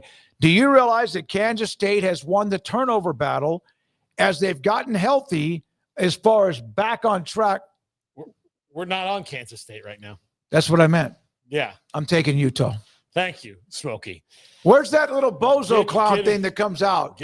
I wanted to get back to Kansas State. We talked about that. Okay, you want to make the point you were making then? Utah, yes. They've won the turnover battle the last two when they've won twice. They're 7-1. That's a big number. Yeah. All right, shut up. This game's in Salt Lake City. We're trying to keep this one tight. There we go. Trying to keep this segment tight. All right. Oklahoma at Tennessee in Knoxville. Oklahoma is just sputtering right now. And look, Tennessee's not a team that's immune to sputtering themselves. I just think that at home, the way that Oklahoma's been playing lately, although they do appear to be finding something in the running game outside of John Mateer, so that's good news. But I think that Tennessee wins this one just because Oklahoma the last couple weeks just hasn't looked complete. Well, they got a lot of injuries. The offensive line, they don't have stellar quarterback play. So I'm taking Kansas State to win this game because K-State is but in all seriousness, you're out of the will. I'm taking Tennessee. I think being at Neyland's a big deal, but I also think that, Oklahoma's had some struggles. And after giving them the big pick last week, I'm not entrusting losing another game because of them. And that one was at home. And that one was – I felt much better about than them rolling into Knoxville and getting a win against old Josh Heupel there. So, yeah, give me the last quarterback to win a national championship of Oklahoma to go beat Oklahoma this Saturday. By the way, Tennessee has 2 losses. Both of them were teams in the top 10 at the time with Georgia and then recently Alabama. This is a top 20. Those 2 scrubs? Yeah. So they haven't – who have they beaten? Syracuse, East Tennessee State, UAB, Mississippi State. Okay. Arkansas and Kentucky. Yeah, it's not very impressive. But it's at home, and Oklahoma still looks to me like they're just not right. And their defense will allow this game to stay pretty close, but I like the way Aguilar's playing the game, and I'll take the Vols. All righty then. Vandy at Texas. Oh, look at Andrew doing the horns down. Damn it. We're going to get a penalty flag. Jeez. Look, let Andrew spread his wings and fly. No. Let's be respectful. Yeah. So I'm taking Vandy. I think they're the far better team. Texas is talented but not good. There's a difference between that. They're very good on defense. They're not good on offense. Vandy is out for blood. We're not sure about Arch Manning. I think that the Doors take this one. I'm going Vandy. I'm taking Texas. Turn that horn right back upside the way that it's supposed to be. I'm taking Texas here. There's a lot of question marks, obviously. He turned Vandy upside down. Oh, okay, good. Well, yeah, if you're going to dish it one way, you need to dish it all ways. So, yeah, I appreciate that. So looks almost like the Arizona Diamondbacks logo. That's what I thought for a second. Yeah. So, give me Texas at home. I don't have a lot of confidence in this, fellas. I'll tell you right now, because I don't know what to expect from Texas given week to week, other than Ryan Niblett will probably run a punt back when they need it the most and look like they're completely out of it to save their bacon and then send it to overtime or something, and their defense will get a goal line stand of some sort on a huge series and keep them in the ball game. But Texas just seems to keep finding a way to win. It's not always impressive, but I think that Vandy's been on a little bit of a magical run, and I just don't anticipate them rolling into Austin and continuing this streak of top 25 wins. I think that's going to come to an end at the hands of the Longhorns and create a really interesting conversation about this SEC race on the other side of this weekend. Yeah, you know what? You got to give them credit. They find a way to win, because they could be dead in the water with any of the losses that they got wins with Kentucky and then Mississippi State. I think I think that if Arch plays or not, that the UT offense woke up in time for them, thank God. And I just think that they'll play better. I think Vanderbilt's good. But if this game is a low-scoring game, then Texas is in trouble. I think UT will score enough to be just fine, in a good way fine. All right. Well, I have a good chance to do something with my different picks. Is there a chance we have that? Like, we take, if you fall 10 games behind the lead, No. Okay. I'm not giving up. I'm six, you have a chance to jump right back in. 6 games behind Craig. If I go 5-0 this week, I can take a third of that out. And if you go 3-2, you could be I could be way back. 8 games back. But you know what? None of you pick K-State, so I get a bonus win if, in fact, they do. That means that K-State's probably going to win, because there seems like there's always in the Big 12. I've been saying this now for 2 or 3 weeks. We're going to do our Big 12 picks tomorrow, right? You won't be here, but we'll do the whole league schedule. And, the last couple of weeks been picking kind of an upset here and there, but mostly sticking with the favorites. And every week there's somebody that gets toppled. I mean, it's like clockwork. So if you're looking at these 2 Big 12 games on this slate, like, the odds are that, one of those teams that's the underdog is probably going to win that game. I just don't know which one it is. And I think Cincy would be the betting favorite if you had to make one, but that K-State Texas Tech game's looking really good too. So that'll be a good pair of games there. Katie,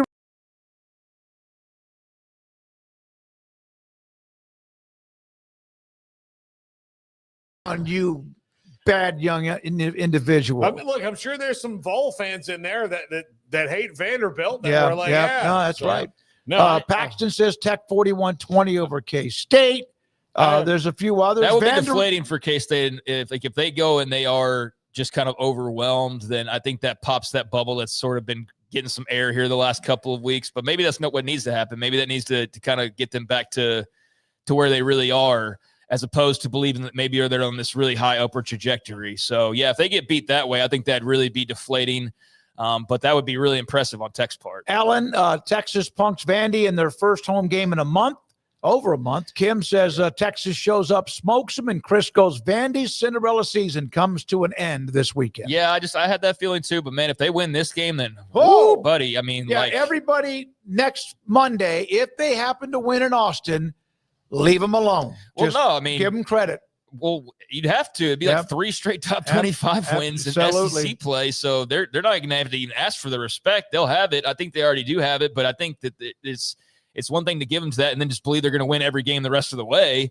So, I think this is a roadblock for them. But, shoot, if they beat Texas, then all conversations are open for discussion when it comes to Vanderbilt in the big picture, because they would be in a really, really excellent spot. The resume would be hard to argue with. There's another super chat. Brandon, there is the Texas thing on the road, though. That is of interest, because it has been a while since they played at home, given how the schedule has worked out. So I do think that'll be a nice little boost for them, is just being back with that home crowd. Still alive, 365. Thank you, sir. $4.99. I think that's for Texas, because they are, despite oh my God, but they are. And they have a chance to get there if they run the table. All right. When we come back, Craig Smoak, and off the radar, Josh Hoover, quarterback at TCU, leads the country, I believe, in passing yards per game. He'll join us at 5, and this is 365 Sports. Marco's Pizza. Pizza lovers get it. Marco's Pizza, 5 locations in Waco.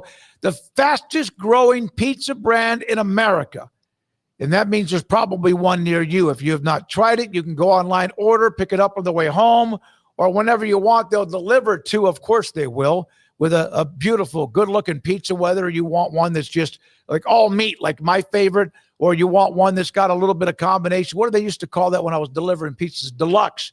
Might have bell peppers and onions and a little bit of pepperoni and Italian sausage. Whatever you like, they have it. Salads, sandwiches, soft drinks, wings. Marco's Pizza. Pizza lovers get it. Automatic Chef is your local vending, office coffee, and micro market provider, delivering outstanding service to break rooms all over Central Texas for over 50 years. Automatic Chef brings the best products to your location at the best prices. With hundreds of choices in fresh food, coffee, snacks, and drinks, let Automatic Chef tailor a break room solution to your needs. Make break time great again with Automatic Chef. Automatic Chef Canteen, 6900 Imperial Drive in Waco, or online at automaticchef.com.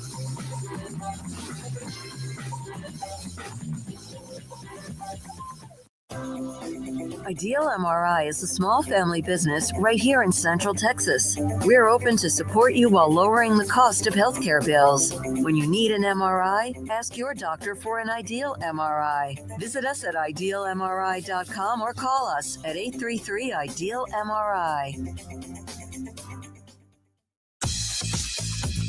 Baylor Scott & White Southwest Sports Medicine and Orthopedics, the team physicians for Baylor Athletics, diagnosing and treating all sports-related injuries, including concussions. These specialists also provide orthopedic services for athletes and non-athletes alike, whether it's knee or shoulder pain, a wrist injury, orthopedic spine care, and even an arthritis and total joint clinic. Trust the doctors Baylor Athletics trust. Baylor Scott & White Southwest Sports Medicine and Orthopedics wants to get you back in the game.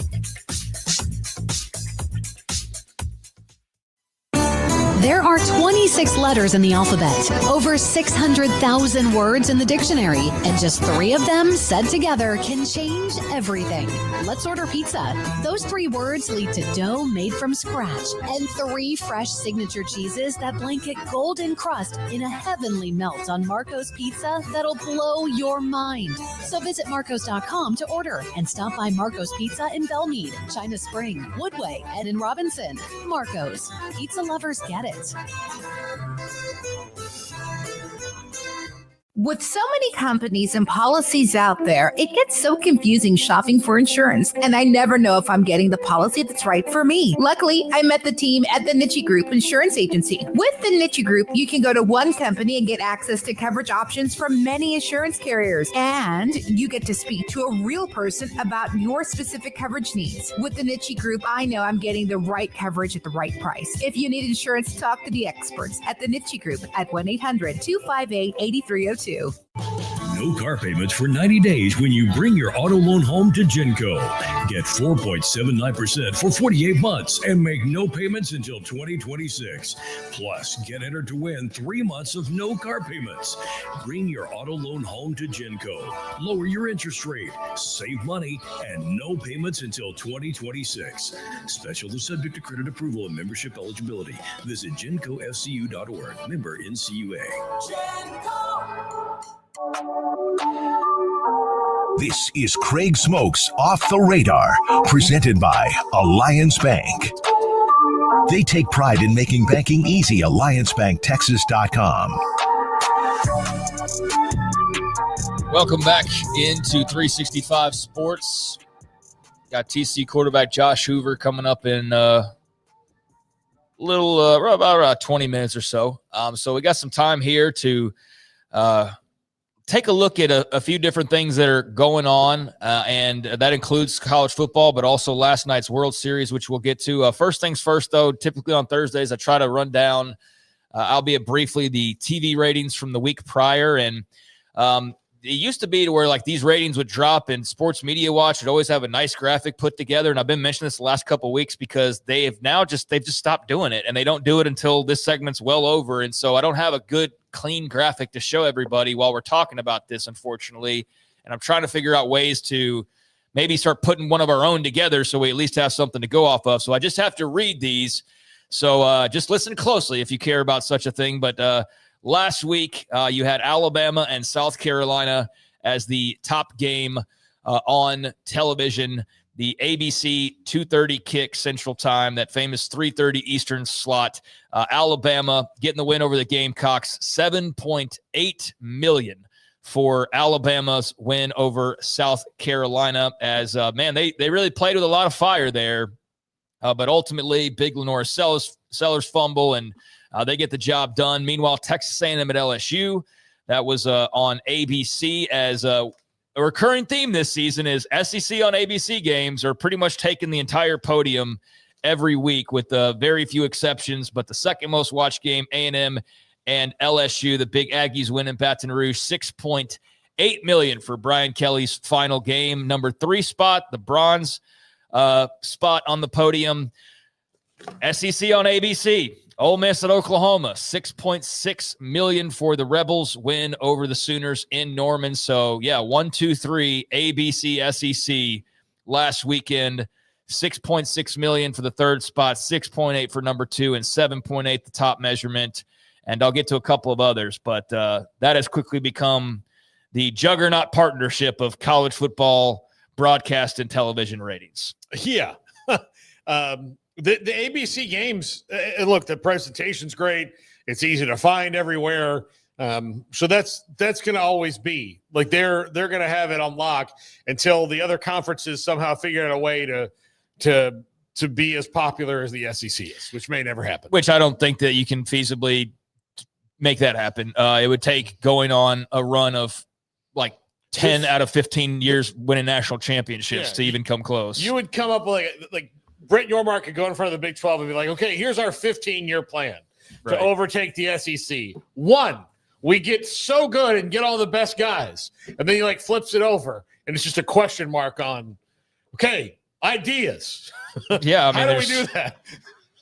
There's not a lot of options there, man. It's all about winning and stars, and they've got both in spades. They got a bunch of huge fan bases, but Vanderbilt's a smaller school, whatever. But still in Nashville, though. So many just thirsty and amazingly passionate fans throughout all those cities that the schools are located. Yeah, to the point of it can be kind of insane when you start talking about like LSU in the news and their governor and so the fanaticism can go in different directions. But, yeah, I mean, there's no doubt that it's a juggernaut. So there you go. Those are the top games. None of them crack in like the top games of 2025. And not likely that we're going to see anything until the national championship game that comes close to that Texas and Ohio State game at the beginning of the year. $6.6 million for that game. So not quite 10, but almost 10 million more than the most watched game this past weekend, Alabama and South Carolina at 7.8 million. So there you go with that banner weekend for the SEC and ABC. And again, because I don't have that chart, I can't really tell you about the Big 12 ratings and who had the highest TV broadcast. Like, it doesn't come out till tomorrow, that site that I was using. So we might have to come up with an alternative. Fellas, I know you're busy with graphics, but for the sake of this segment, we might have to talk about some things next week. We will see how that goes. Meanwhile, last night, not in college football, although there were a couple of games, and there are a couple more tonight that I'll mention at the end of this, but an all-timer in the World Series, Blue Jays and Dodgers, and the Blue Jays are now one win away from the improbable, beating the Shohei Ohtani-led big bankroll Dodgers. Now, Toronto's got a big payroll as well. They're not like the sisters of the poor, some like, oh, they're just happy to be here type of story. Like they've made the moves to be in this position, but not many giving them a chance to win this series, and they're not done, but they are one step closer after an incredible game last night, game 5 of this series that saw them go up 3-1. And the Blue Jays with one of the all-time great pitching performances that you will ever see from Trey Savage, who a lot of people were already starting to talk about, but so many more are talking about after watching that game last night. One of the greatest, again, pitching performances in playoff baseball that I've seen, certainly in recent memory. And I'm sure for a lot of people, it's up there for like their all-timers that they've probably ever seen as well. Just nasty stuff from young Trey Savage, who's got a very cool backstory as well. And man, I just sat back and just as a baseball fan, I just sat back and enjoyed every single time he was on the mound and just watching him do his thing and just mowing down Freddie Freeman, He made Shohei Ohtani look like a fool. He had Shohei swinging so hard his helmet flew off, and people were going insane over that. But 7 innings pitched, 1 earned run. That was a solo home run. 3 hits, 12 Ks, no walks for Trey Yesavage. It was incredible stuff. And he is, 22 years old. 22 years old, started the season in the minors, and now here he is putting on one of the great displays in all of baseball in the World Series. He is not a guy who he's barely been with the Blue Jays, like barely. He's just up the middle of the year, late in the year. As a matter of fact, it has been really good for them, but he's not a guy who's not a no walk guy. Like if the splitter ain't splitting, he's in trouble. Last night it was splitting. Well, and the fastball is great. The slider was great. Everything was working. The Dodgers, you can't ever count out a lineup like the Dodgers have. I kept waiting for somebody to do something. And look, Blake Snell, really after the first inning settled down and looked like Blake Snell. But early on in games, the Blue Jays just kind of have his number in both those. Well, it was 2-0, 3 pitches into the game. Yeah. I mean, they led off first pitch home run, and then 2 pitches later, Vlad Jr. hits another home run, and it's 2-0, and Blake Snell's thrown 3 pitches. Yeah, so he settled in, but that Dodgers starting rotation is fine. Their bullpen's tragic. I mean, outside of the 18-inning game, but their bullpen's, especially as good as they are, Mookie Betts isn't hitting right now. No, he's terrible. He said as much in the post game. He's like, I'm just terrible right now. Yeah, he's not hitting right now. Can you imagine trading him away though, even with the struggles in the World Mookie? Series? Yeah, Mookie. Who would do that? This is original team. This is going to be a weird thing to say, but Andy Pages has not played. They benched him. This is a guy who was had the second most home runs on the team behind Ohtani, that has not hit a lick in the postseason, and finally just had to call it with him and not have him in there. So you got a guy who's the second most home runs now, not even in the lineup. So a lot of things have gone wrong for the Dodgers. And here's the thing, Dodger fans, don't worry. You'll be back next year. There's let some guys walk. They're going to improve in every single position. They don't want to hear that. So, but they can still come back and win it. But if the Blue Jays really look like they smell blood in the water, I think they go back to Canada and maybe close that this thing crowd out. is going to be insane for this next game, man. Nick, it's going to be I'm sure Nickelback's insane. gonna sing "Oh Canada." Well, they overwhelm you, then they just start pummeling you, and that's what happened again last night. But do you got a couple of stats on that? Do you want? I got. Yesavage rookie mark most strikeouts in a World Series game with 12, which surpassed Don Newcombe's 11 set back in 1949. Second playoff game for Yesavage in the last month, where he's had 11 or more strikeouts. First rookie to accomplish that feat in multiple postseason games. The other game was he struck out 11 against the Yankees. Those were a couple that I had set aside, but what else did you have? No, it's just an incredible story. Wasn't he like in 8th grade just like a month and a half ago? I mean, he really is. Practically. He was seriously, he's he was not in this conversation where we're going to be talking about the World Series and this gem of an outing that Trey Yesavage had against the LA Dodgers lineup. That's for damn sure. When a guy like that who throws that type of repertoire. Yeah, that too. Kansas State. Kansas State's going to win this when you weekend, have someone guys. like that throws that type of pitch count and all he does, and he's on, you're screwed, man.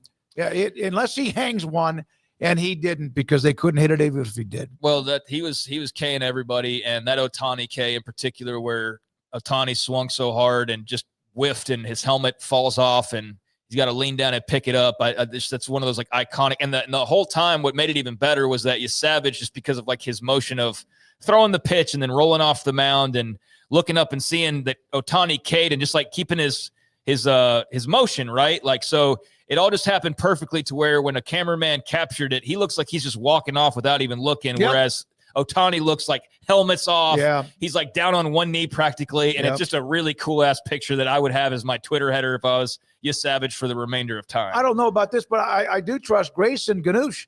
His salary for this year is $52,000. Yeah, there's actually a I don't know if it's I don't have TikTok, but you know how nowadays like TikTok videos are just put over on every other social media platform at this point. So like I get on Twitter and that's really all I have, but I see TikTok videos constantly. And there was one that is Savage versus Ohtani. It wasn't last night's, but I guess it would have been in his previous outing. And he strikes out Ohtani again in that at bat, but the whole time it's showing like the money being made by like each second, right? And so here's Ohtani, it's like tens of thousands, now hundreds of thousands. Just for this one at bat, he's making this amount of money every second.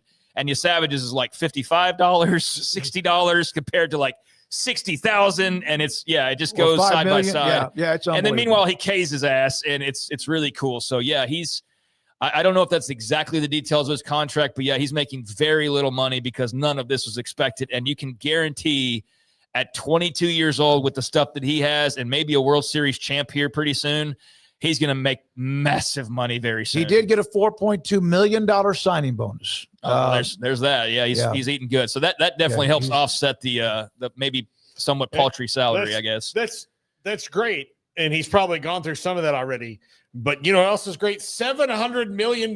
Yeah, which when you are not the greatest baseball player of all time, well, I mean, he's probably always will, but like when he's not hitting home runs, he's going to wake up in the morning every year and get a $20 million check from the Dodgers. Yeah, there was one former player or coach who did that one time. He got fired or whatever. It got cut. He goes, I don't know about you, but unlike most people in America, I get to wake up tomorrow and I'm still going to get paid a lot of money. Bobby Bonilla that did not go well. Yeah. Bobby Bonilla has been doing that for years. And yeah, it's kind of an asshole thing to say, but you know, I get the point, I guess, actually. But anyways, Dodgers, Blue Jays, Game 6 in Toronto. As the series shifts back, it will be in Canada for the next two. And that game will take place on Friday, starting at 7 o'clock Central over on Fox. Yoshinobu Yamamoto for the Dodgers versus Kevin Gausman. And then we'll see if there is need for a Game 7. If there is, then that will take place on Saturday night up north. So there is that. But really, though, like, even if you're not, that was special stuff last night. Like, that was, I don't sit and just watch a bunch of games that intently, but I couldn't help myself last night just watching that one pitch by pitch and just waiting for the dam to break, and it never did. It never freaking did. He just kept mowing down just the best of the best, and it was incredible stuff. So meanwhile, tonight you've got, of course, NBA regular season is going on, but also your Amazon game, and getting a little Halloween-y here with the graphic from the Prime folks, as they will have Ravens and Dolphins later on tonight, 7 East kick, 6 Central, over on Prime from Miami, Florida. The Dolphins 2-6, the Ravens 2-5. The Dolphins, not as much of a surprise. The Ravens, that's surely a surprise that they are in the hole that they are in. So what gives tonight? Baltimore 7.5-point favorites for those who care. Your thoughts on this one, if any thoughts at all? I think Lamar's playing tonight. So I believe so, yes. That's good news for them. And if the Ravens want to make the playoffs, it starts tonight. They have a good enough roster to when Lamar is there. So and look, I don't think the Dolphins can stop Derrick Henry if he gets rolling downhill. But if they can be the Ravens we thought they were, then yeah, they should. You are what your record says you are. Although, without Lamar Jackson. Granted, without Lamar Jackson, they're I mean, that's what they are. Is there a team? Now, look, they brought in Tyler Huntley again last week. I think they need to realize that, like, look, Tyler Huntley is your backup until both he and Lamar Jackson evaporate from this planet. Like, until that happens, like, just do it. It's the perfect situation. He gets it. So yeah, I think the Ravens win. The Dolphins, I'm just counting down the time until Mike McDaniel, who I like, gets let go, but I think that probably comes with Chris Greer, the GM, getting fired first, which could happen sooner rather than later. I agree. And meanwhile, coming up tonight, a couple of college football games. Marshall at Coastal Carolina, 6:30. When I mention times, I know I've kind of bounced back and forth, but we're going to stick with Central. But 6:30 Central on ESPN2. No, stay Central. Marshall and Coastal, both 4-3. So that'll be coming your way from South Carolina here in about an hour and a half, and then simultaneously kicking off at 6:30 on ESPN. So you'll have ESPN, ESPN2. Both games get started at 6:30, but on ESPN, Tulane at UTSA. Green Wave, John Summerall. You heard of him? Heard his name mentioned at all here lately? They're 3-0 in the American. I should mention Marshall 2-1 in the Sun Belt, Coastal 3-1 in the Sun Belt. So the records don't look great, but this is a very important game as far as the Sun Belt race goes there between those two. And then in the American, Tulane 3-0, UTSA trying not to get buried, but they are 1-2, and they are 5.5-point underdogs going into tonight, despite being at home because, well, they struggled this season. No doubt about it. And this is a game where if you're Jeff Traylor, you win and you're back to 500. But if you lose, you're now 3-5, and the chirping gets louder. That's South Florida or USF. Yeah. Yep. So it's a big night for UTSA to try to kind of salvage their season. Would that be fair to say, or kind of keep it afloat? To have a chance to be bowl eligible, they're going to have to either beat Tulane or South Florida or USF, I think, to get to that point. They still have games they could win down the stretch, but they got to win one of these two. Yeah, Tulane at home and at South Florida, so you wouldn't expect it there. At Charlotte and East Carolina and Army at home. So they could be playing it pretty close, especially if they don't get a win tonight, which is not the expectation. Many college game days on campus there in San Antonio today, and it went apparently very well. Well, good for them. So there you go. A couple college games tonight. Of course, there's the regular NBA action as well. VJ Edgecombe and the Sixers. I'm not going to mention them every week, but they just keep doing their thing. It's a cool story. You should show that image I sent you. It's almost a Michael Jordan-esque image. Well, maybe next time, because I'm not going to ask them to scramble for that. But we're also tight on time. It literally looks like a Michael Jordan image from back when he was young at Chicago. He is hitting the accelerator, that Rookie of the Year. Already. Yeah, it's very early, but yes, he's got already a campaign going. It takes a minute for you to figure out who the good rookies really are because they're, minutes, like they don't play them all that much. But man, he's just the kind of the perfect fit for the style of basketball in the NBA right now. Yes, we're a week into the season, and he is leading the race because I've already seen some articles of like the headliner of the rookie class, and it's like so far he is. Yeah. Let's see. It's a long way to go, but he is off to an incredible start. He and Tyrese Maxey are a great combo, and Philly's a fun story. But you also have that in the backdrop. But yeah, NFL game tonight, couple college games, and there's a few things off the radar. All right, Craig, thank you. I do want to say this about VJ. He is in person like the sweetest, kind of soft-spoken, nice guy, and very polite family guy. But when you've put a basketball in that guy's hand and he turns into a werewolf. Yeah, he becomes a different animal. Yeah. All right. When we come back, TCU quarterback Josh Hoover, he joined us earlier today. We'll have that for you. Plus, of course, the top 5, the wheel, quizzes, and the poll results. This is 365 Sports. Hi, I'm Dana Hassel, President and CEO of American Bank. Waco is a great place for business, and for more than 70 years, American Bank has been the bank for business. We continue to invest in our growing community with state-of-the-art branches conveniently located to serve you within minutes. Our experienced bankers, lenders, and decision makers work directly with business owners like you every day, providing tailored solutions, timely answers, and local insights face-to-face. Schedule a meeting with one of our bankers today and find out what makes American Bank the bank for your business. Member FDIC.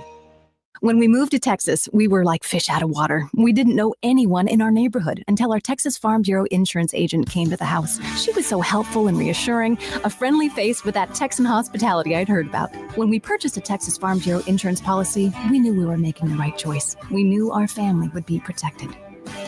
Stop by and see our agents at one of our 3 McLennan County locations. Coverage and discounts are subject to qualifications and policy terms and may vary by situation. Edward Jones Financial Advisors Ben Erlitzen, Brad Wilson, and Cam Heathcott understand these are difficult and changing times we live in, but they know how important your financial investments are to you. So is your financial advisor staying in touch with you and helping you navigate today's financial climate? Invest with Edward Jones Financial Advisors Ben Erlitzen, Brad Wilson, and Cam Heathcott, who invest their time and experience back to you and your money. And like coaching athletes, investing money is about time, patience, and encouragement. Contact Ben Erlitzen at 254-759-8533.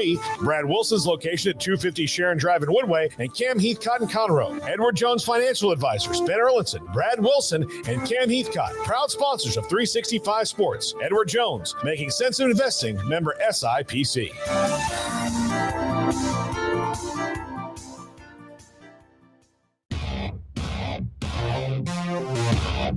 This is 365 Sports. The 5 o'clock hour is sponsored by Edward Jones Investments with financial advisor Ben Erlinson, who'll navigate you through today's financial climate. Edward Jones, making sense of investing. Now here's David Smoak, Paul Catalina, and Craig Smoak.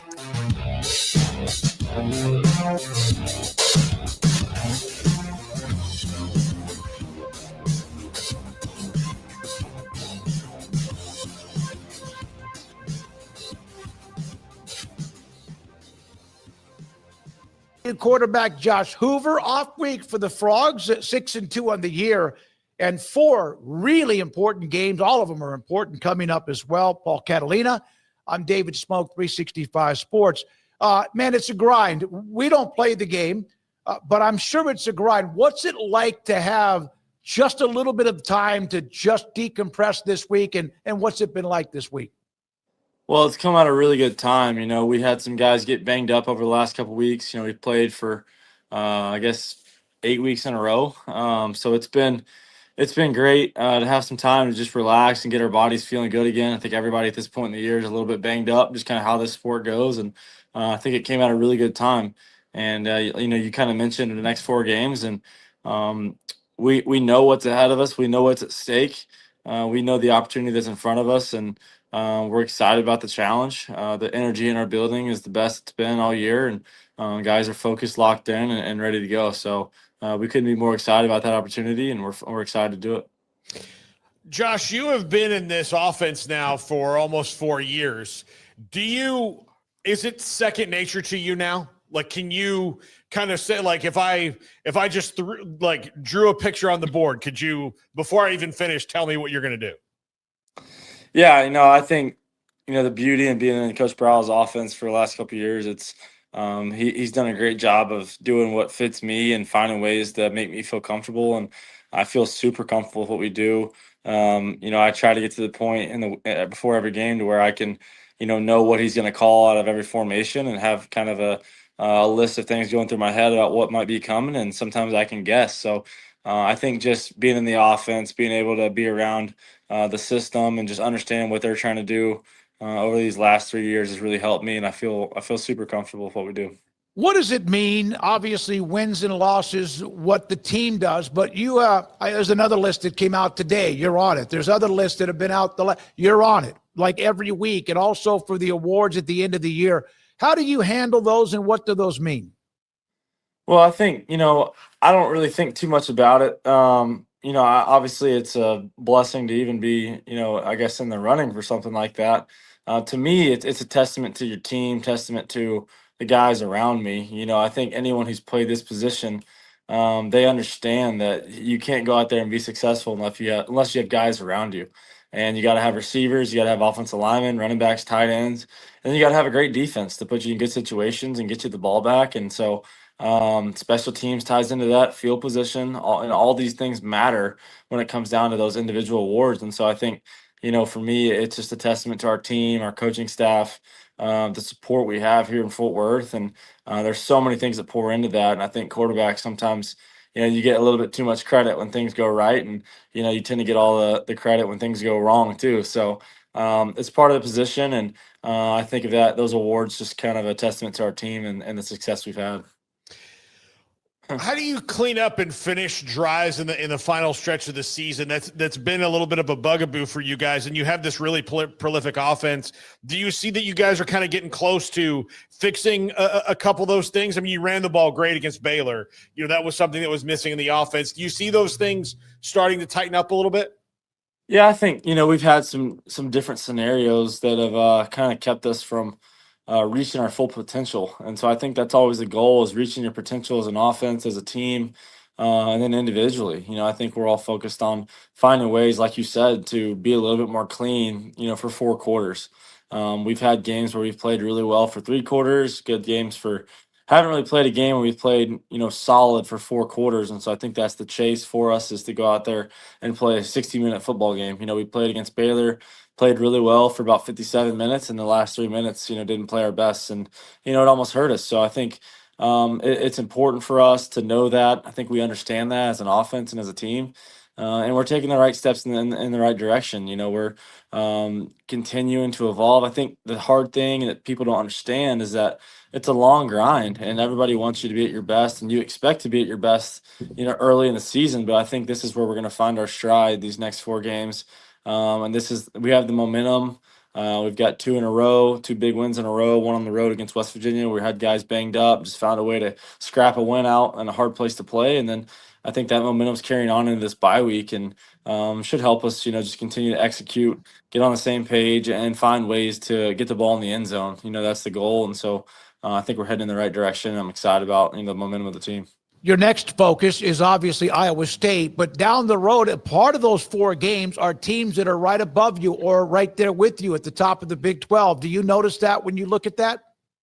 We do, and we know that we're about to play 4 really good football teams. Iowa State is just as good as anybody in the conference. Maybe their record doesn't show that. They're not there's some teams that don't even have a loss, but Iowa State is they're really, really good. They're a great team. They're physical. They do what they do really, really well. They're well coached, and I'd say they're at the top of the list with anybody in our conference. They have the capability to beat anybody week in and week out, and so I think we understand that. We understand what these next 4 games mean, and we understand we're going to have to play at our best. And I think that's who we are. I know that's who I am. We're going to elevate to the times. This is a big time in our program and big time for us individually, for our team. And, you just kind of sense in the locker room, sense in our meeting rooms, the urgency that we have, to go and execute and play well to finish out this season and get us where we want to go. We talked about, we had, 2, unfortunate losses, didn't play our best football, and felt like those 2 kind of slipped away from us, but we still have everything in front of us, and so that's kind of the beauty of this conference, and that it's competitive week in and week out, and anybody can really win any week. I mean, there's no favorites in my book. I mean, every week it's a competitive game. These are 1-score possession games each and every week, and we anticipate that. We're ready for it, and we're excited about the opportunity ahead of us. I'm sure you'd love to have a blowout in there sometime. No, we take those when we get them for sure. Exactly. Yeah, you don't turn down a free lunch. You don't when it happens in your role. Coach Dykes is such a good QB coach, whisperer, whatever you want to say, monitor. How much has he affected your development along with Coach Browse, who's also a really, really good quarterback developer? Well, I think you look at the history of Coach Dykes and who he's coached. You got a lot of big-time names in the NFL: Jared Goff, Nick Foles, Davis Webb. The list goes on forever. You can count as far as you want to go back, all the way to the Tech days. As long as he's done it, he's had good quarterbacks, and so I think obviously he knows what he's doing as far as recruiting, guys and getting guys that get developed, and then hiring good coordinators to go put those guys in successful positions. And I think Coach Browse has played a huge role in my development. I mean, I attribute to a lot of my personal success to him and the things he's taught me playing this position. Obviously, you're only going to be as good as a system that you're in and the capabilities and the opportunities that you're going to have. And so he does a great job of giving me opportunities to be successful. Same with the rest of our offense. And, I can't say enough about Coach Browse and, who he is as a person. Most importantly, he's made a tremendous impact on my life, just personally, being around him every day. He's a winner. There's certain coaches that just are winners, and he's a winner. He's got the it factor, and I think everybody sees that. And so that kind of rubs off on other players and coaches, and he's done a tremendous job with our offense. And, we're looking forward to continuing that and then just getting better. How ironic is it that Kendall offered you when he was at Arkansas, when you were at Rockwall Heath, Sonny Dykes wanted you. He was the head coach at SMU, and now you've been playing for both of them.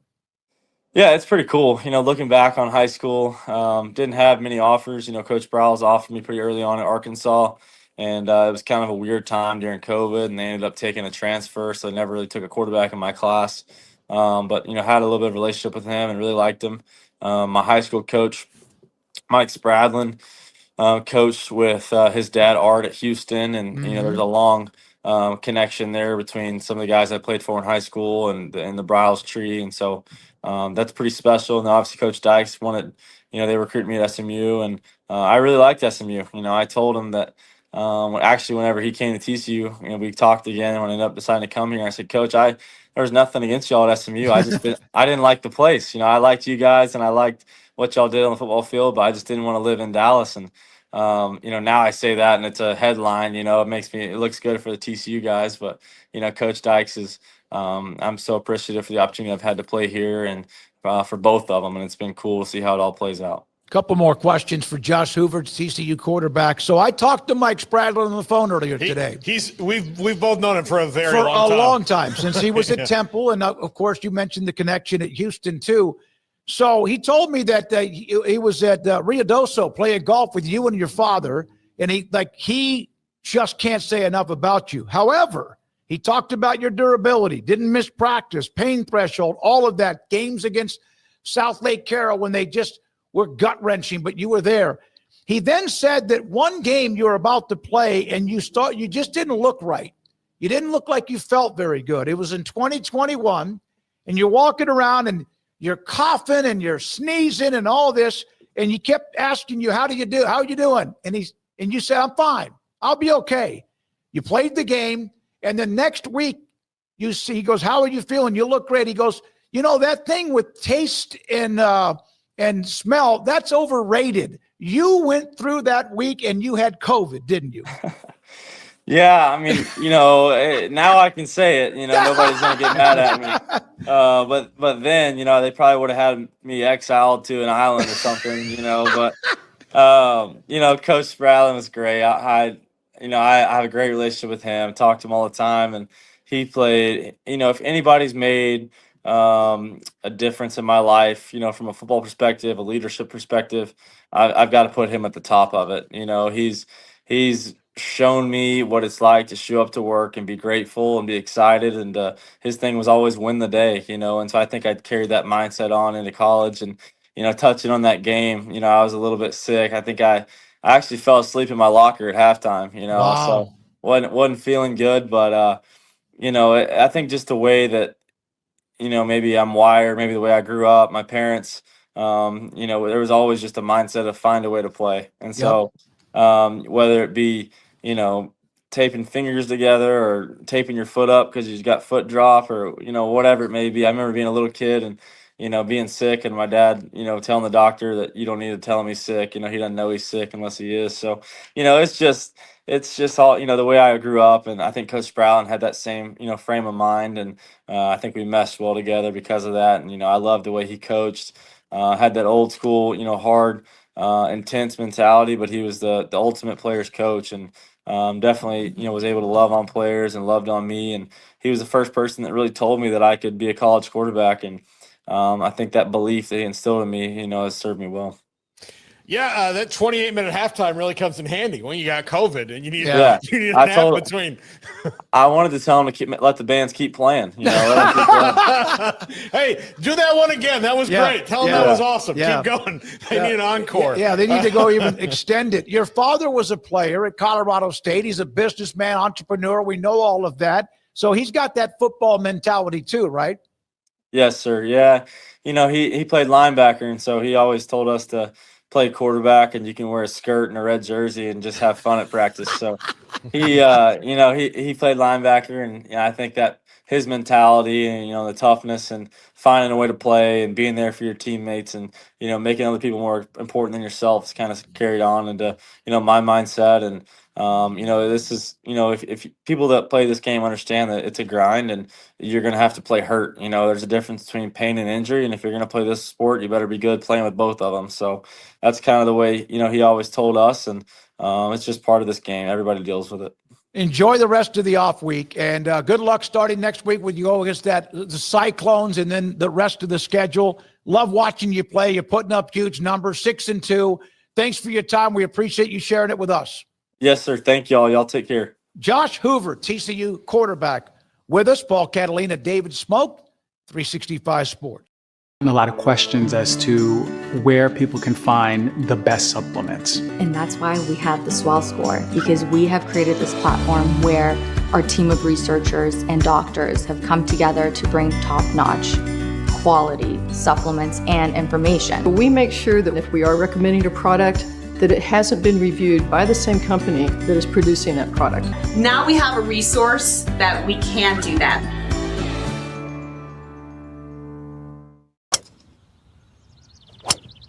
That's far. So much forgiveness.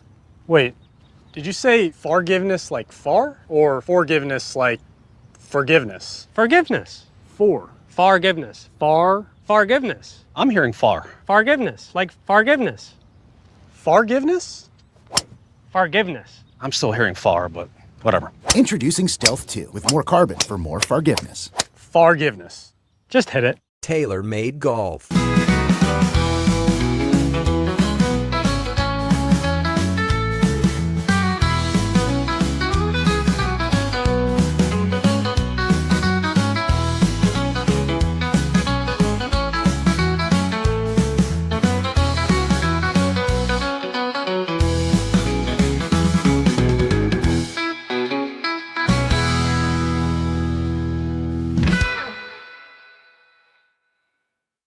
Lily was falling 10 times a day, covered in bruises. She would run just straight into a pole, right? It was a disaster. She would fall down the stairs all the time. She just could not navigate her environment.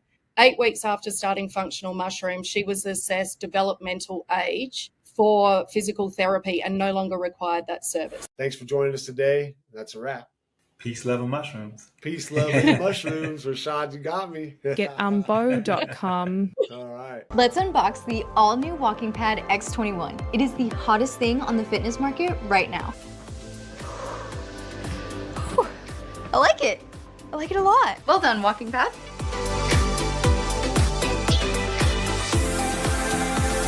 So after using the Walking Pad, I absolutely loved it. For the price, I adore it. I highly recommend it.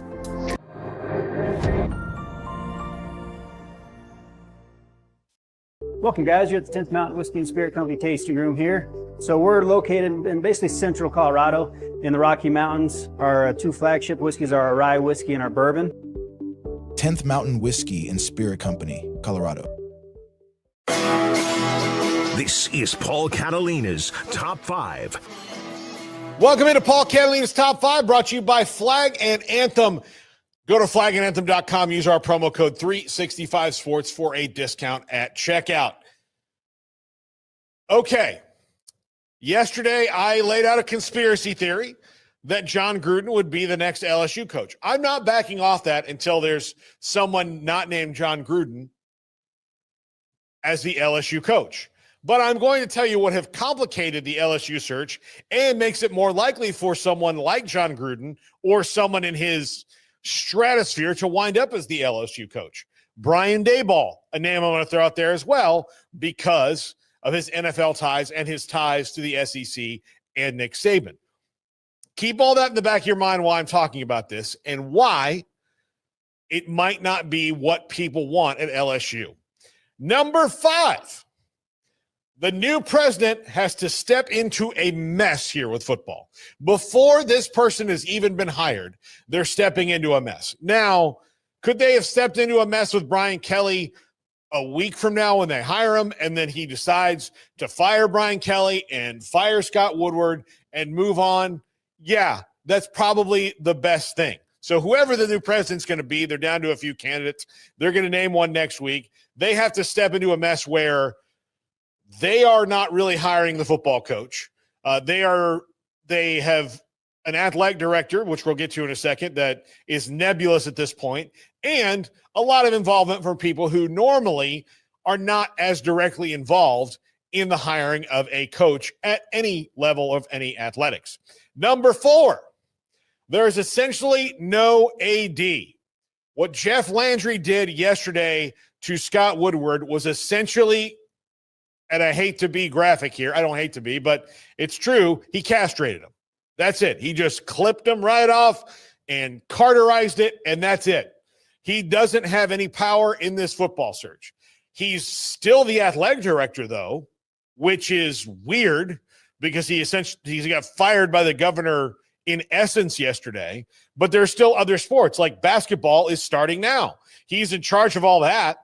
So are you going to have a football AD and then Scott Woodward is going to stay? Or are you just firing Scott Woodward altogether? And look, let's not forget, for all of his faults with football at Texas A&M and at LSU, I mean, he has done some good things for the other sports. LSU won a College World Series, replacing a legendary coach with the guy he brought in. They won a women's basketball, actually a couple of women's basketball titles. A couple of national championships of baseball, too. Yeah, a couple of national championship baseball. Like, so he has won national titles in other sports. Kim Mulkey is there for a great many reasons, but because Scott Woodward was like, you know what? I'm going to go get Kim Mulkey. And now they're one of the best women's basketball programs in the country. So, like, you have to incorporate that into his job performance assessment. Now, football has expensive buyouts, but guess what? Scott Woodward is not the only AD who's done that. Guess who else has done it? Every other AD, because that's the market. Now, did he set the market too high? Did he go overboard? Yes, he absolutely did. But let's punish him for the sins he's committed, not the ones he hasn't, or the ones that he's not completely guilty of. Let's be fair in our assessment of what his job performance was at LSU. And if he's going to be fired, which it appears that he is, okay, but then bring in somebody else. It's not like there's not other ADs out there that can come in and do the job. He won't be the last AD there. And so why all the circus? Number 3, the talent pool has likely shrunk. Now, if you were Lane Kiffin right now and the LSU job opened, and you might have thought to yourself, well, I really would like to stay at Ole Miss. You know, Florida is an interesting consideration. But, man, that LSU job, I mean, like every coach who goes there wins. Everybody but BK, everybody who goes there wins. Man, I'm going to have my agent call about that one. Let's that one I mentioned, like I'll take a listen.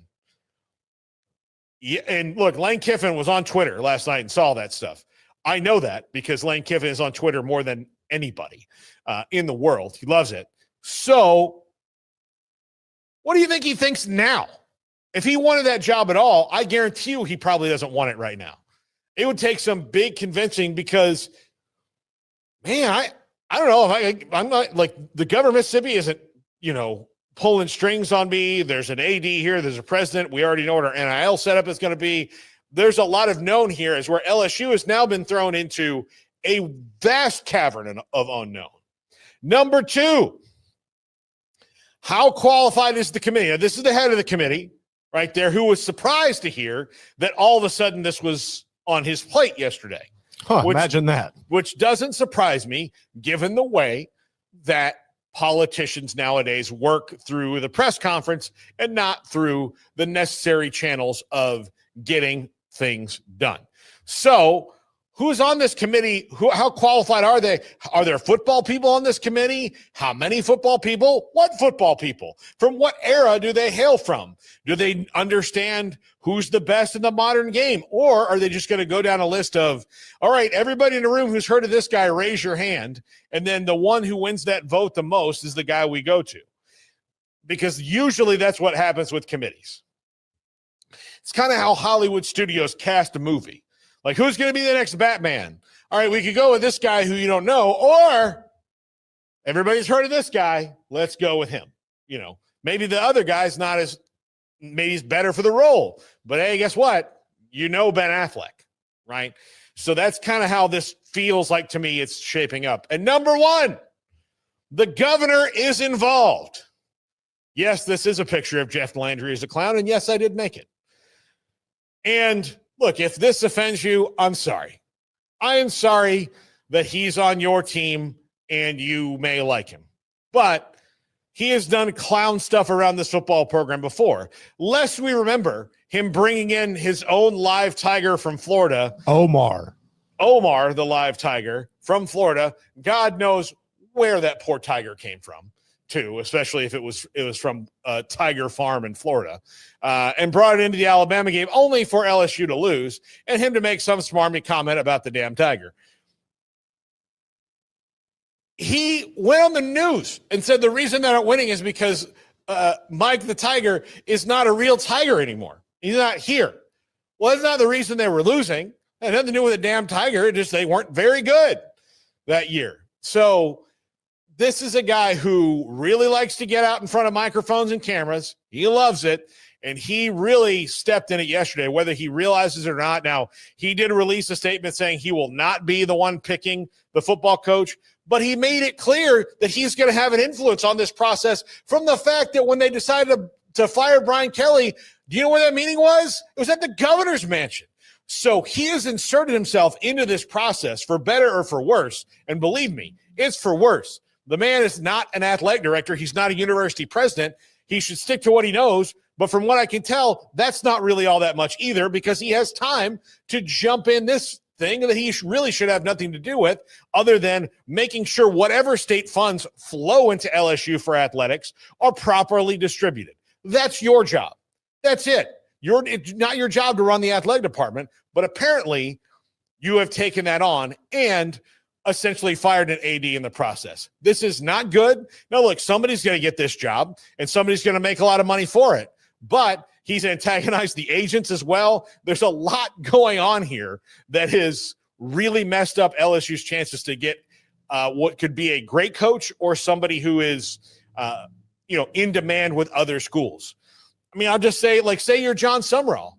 LSU's a perfect move for you. It's not far, but if LSU offers you the job, Florida State offers you the job, Florida offers you the job, LSU to me would be the third. Penn State, they would be fourth. Every job that came before that that's equal size as LSU would push LSU down the list, because I at least know who my boss is at all those other places. That's a problem. And I know that, if I go to Penn State, that Josh Shapiro is not making the call. So far, Ron DeSantis is not making the call, the Florida coach. He hasn't said a word about it. So I assume he's not going to be dumb enough to do what Jeff Landry just did. But that's kind of the history in Louisiana. The politicians do dumb things. Well, that's everywhere, but really in Louisiana, they've raised it to an art form, much like their gumbo. That's going to do it for us. It's time for the carnival. And we go right to the wheel, which sport looks the coolest on camera? Coolest on camera? I keep thinking of surfing, because I actually watch surfing from time to time, but I don't know how many people would really count that. Look, it looked awesome in Tahiti in the Olympics. I'll tell you that. Yeah. It was fun to watch. No, yeah, definitely. And I like watching the World Surfing League sometimes. I'm not super into it, but it's just kind of relaxing. I will do that too if I catch it on somewhere, because it is relaxing. I have no idea how they scored and all that. Score it and all that. I'm just he's still up. He's still up. Don't fall. It's relaxing. Yeah, it looks good. Yeah, I mean, I guess most excited would be X Games type stuff like that, I guess, was what pops to mind for me. But yeah, I don't know. How about cricket? Cricket, you think so? Yeah. Don't know what the hell they're doing, but it's kind of looks like it's fun. The sport I think that has been helped the most by HD TV is golf. I think golf looks fantastic on camera. I think with 4K, especially when you watch the Masters or the British Open, the Open Championship, if you watch those, particularly those two, because those are the two that I know every year I'm going to be kind of transported into a place that I'm never going to be. First of all, Augusta National is heaven, but they still, even with that, cannot give you the true feeling or impression of how big the undulations are. It's close, but it's not close enough. I think it looks great. I think, especially when I watch the Open Championship, even though sometimes the places aren't as beautiful in the same sense. No, they actually look like it's in a wheat field or whatever. Yeah. It does just such a good job of kind of putting you in it's drizzling down rain and they're having to play in these they hit the ball in this gigantic rough that they My favorite part of watching golf is listening to the spikes, where they still wear metal spikes on when they go across the sidewalk. And it's That's your ASMR, I guess. That's what you like? Is the spikes? That's a nice noise. That's a nice noise. Do you have an actual answer, or is cricket an actual answer? Not cricket, but being serious. You watch cricket here I lately? have no idea what they're doing. Yeah. I think it looks like it's a fun as hell sport. But that is Indian baseball, right? Yeah, exactly.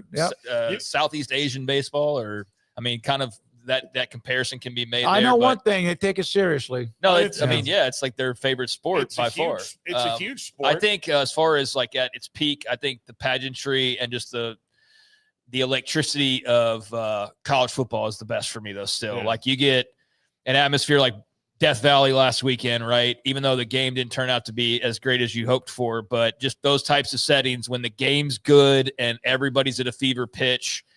And I just think college football at its best is better than anything else at its best, in my opinion. So, I have heard good things about the NBA return on NBC. I don't plan on watching much regular season basketball, but I have heard that the broadcasts are actually pretty excellent. Mike Tirico segments with Michael Jordan are really good. And a lot of that's credit to Tirico being as it has to be because Jordan's boring as hell. Yeah, but like Tirico really knows how to frame it up. You hear about one of the a couple of days ago, he sat down and he was talking about these. What do they call these off days? Load management. And Michael Jordan, it's a great answer. I don't think he was playing just BS. He blasted it. He didn't like it at all. I know that's that old man get off my lawn stuff, but he gave a lot of reasons. He actually said he thought about guys that were in the top row at a game, no matter what stadium or arena, and how they didn't want him to succeed. And he wanted that guy to be happy because he had to spend hard money to get there, but he also wanted to make that fan miserable by beating his team. And that's the chip on the shoulder he's famous for. Always that had, almost be a chip to a fault when you're like that obsessed with like proving just some random fan in like Minneapolis wrong. That's just sitting there, has no idea. Michael Jordan's like, I'm going to kick their ass because of you, pal. It is weird to me that we have an entire like generation of NBA players that are doing load management now because one team had some old guys in the last stretch of their career and they started doing it. They're like, we should start doing it for these 19-year-olds. Yeah, thanks, Pop. Thanks for that addition to the basketball. Pop wasn't doing it with the young guys. They were playing. But when Tim Duncan needed a day off on a back-to-back road trip, he did. Yep. Because he wanted for the playoffs. He did. But, so that's going to be. Have we done the wheel yet? No, we haven't. But that's going to be something else. That atmosphere in Toronto coming up for Game 6. That's going to be incredible stuff too. Can't wait. All right. Okay, So let's go to the trivia questions. True or false? There are more U.S. states with at least one Power Football Conference school than states without one. Oh gosh, that's a weird question in a good way. We can go all 50 in a row if you want to. Alabama, Alaska, Arizona, Arkansas, California, Colorado, Connecticut, Delaware, Florida, Georgia. I mean, I could keep going, but I don't know the answer here. I'm tempted to say. Why does that keep doing that? I'm tempted to say. Let's see. I'm tempted to say false. Actually, I'm tempted to say false because there are a great many states without one at all. So we could. Yeah. So. I am tempted to go Alabama, check. Alaska, no. Arizona, check. Arkansas, check. California, check. Colorado, check. Connecticut, no. Like all of New England, no. Most of New England, yeah. Massachusetts, no. Like all of that. New York? Yes, Syracuse. Massachusetts has Boston College. Oh, I forgot about them. Yep. New York has Syracuse. Yeah. I'm going to say yes, true. Okay, we'll go with true, Smokey. We'll put it on you. Oh, okay. I saved you guys. We knew that, but we wanted to throw you an assist. Yeah, no, I guess you guys were rattling off. I started thinking about it, that really, no. So there are at least one Power 4 programs, 50 U.S. states total, 15, only 15. It's not even close without a Power 4 school. Yeah, 35 states. I like how you just selectively pick words from the summary. It's just like Andrew, 35 total, 15 P4 school. Yeah, I mean, that's 30. That's not even close. No. We were debating it. Good job, Andrew. We got it right though. Yeah. I brought them off the damn edge of the cliff. All right. Yeah, I think Alaska needs to get one to help with the depression up there. Yeah. Or maybe it wouldn't. Maybe it'd make it worse. I don't know. The famous Fog Bowl game in 1988 was played in this NFL stadium. Soldier. Yeah. I don't know why I said that first. No, I do believe it was Soldier. These are the time periods we need you to kind of come through here. Yeah, the Fog Bowl was the Giants and the Eagles, right? Yeah, that's what well, no, the Bears had one too, but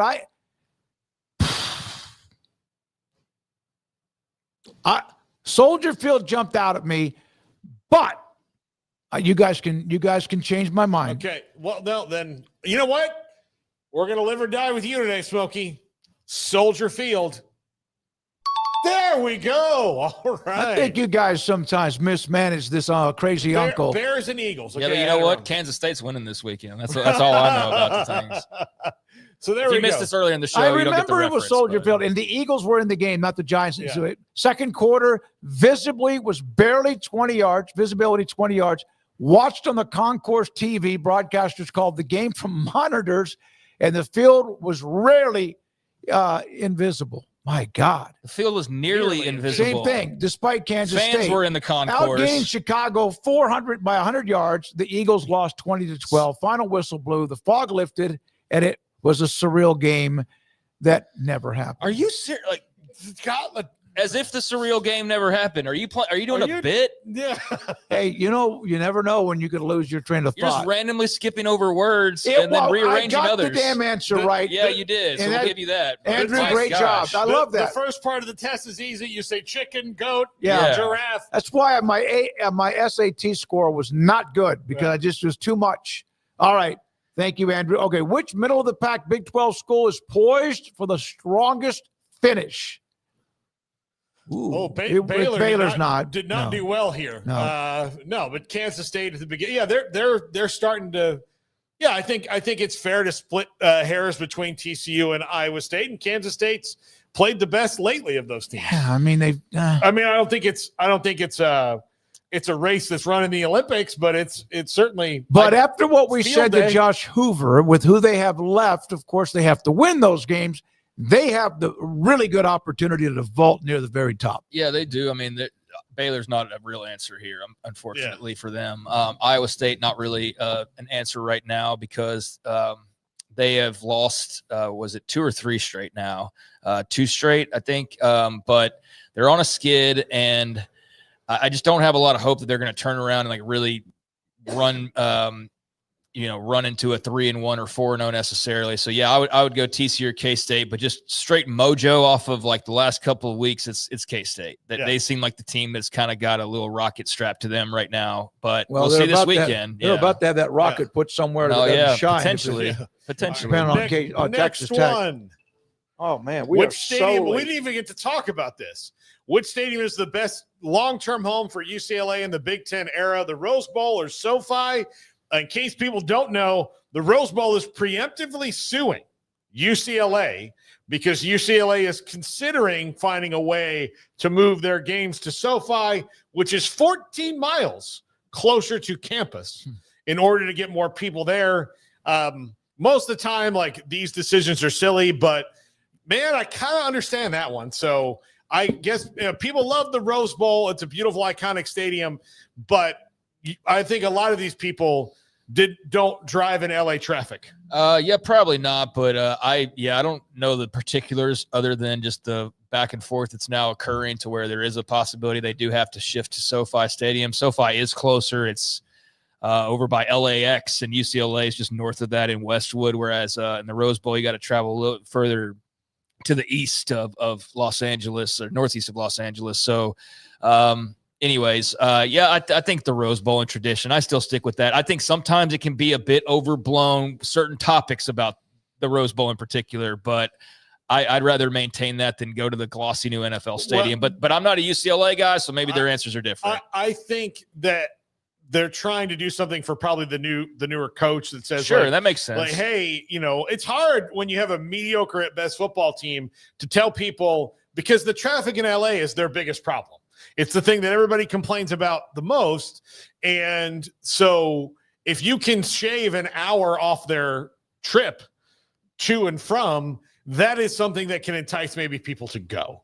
And so I think that while most of the time I think look, if you're not going to go, you're not going to go. But if you are in LA and it's 26 miles away from where you live, that's 100 miles for most people because of the traffic. Well, I was at the Super Bowl in 92 or 93 Super Bowl, and the 90-minute trip to go from where we were at Beverly Hills to Dodger Stadium was a nightmare with a police escort. All right. Thank you very much, Andrew, for all of that. At the end, I'm out tomorrow, high school football. Happy Halloween. Garrett Ross, thank you, sir, and Brendan Rowe. Thanks to our sponsors. If you haven't, hit the subscribe. If get on there, subscribe to us. We'd appreciate it. We're getting close and even closer to reaching a TikTok level where we start to promote that too. What, Craig? Oh, for Craig Smoak and Paul Catalina, I'm David Smoak. We appreciate you. Thank you. Good night.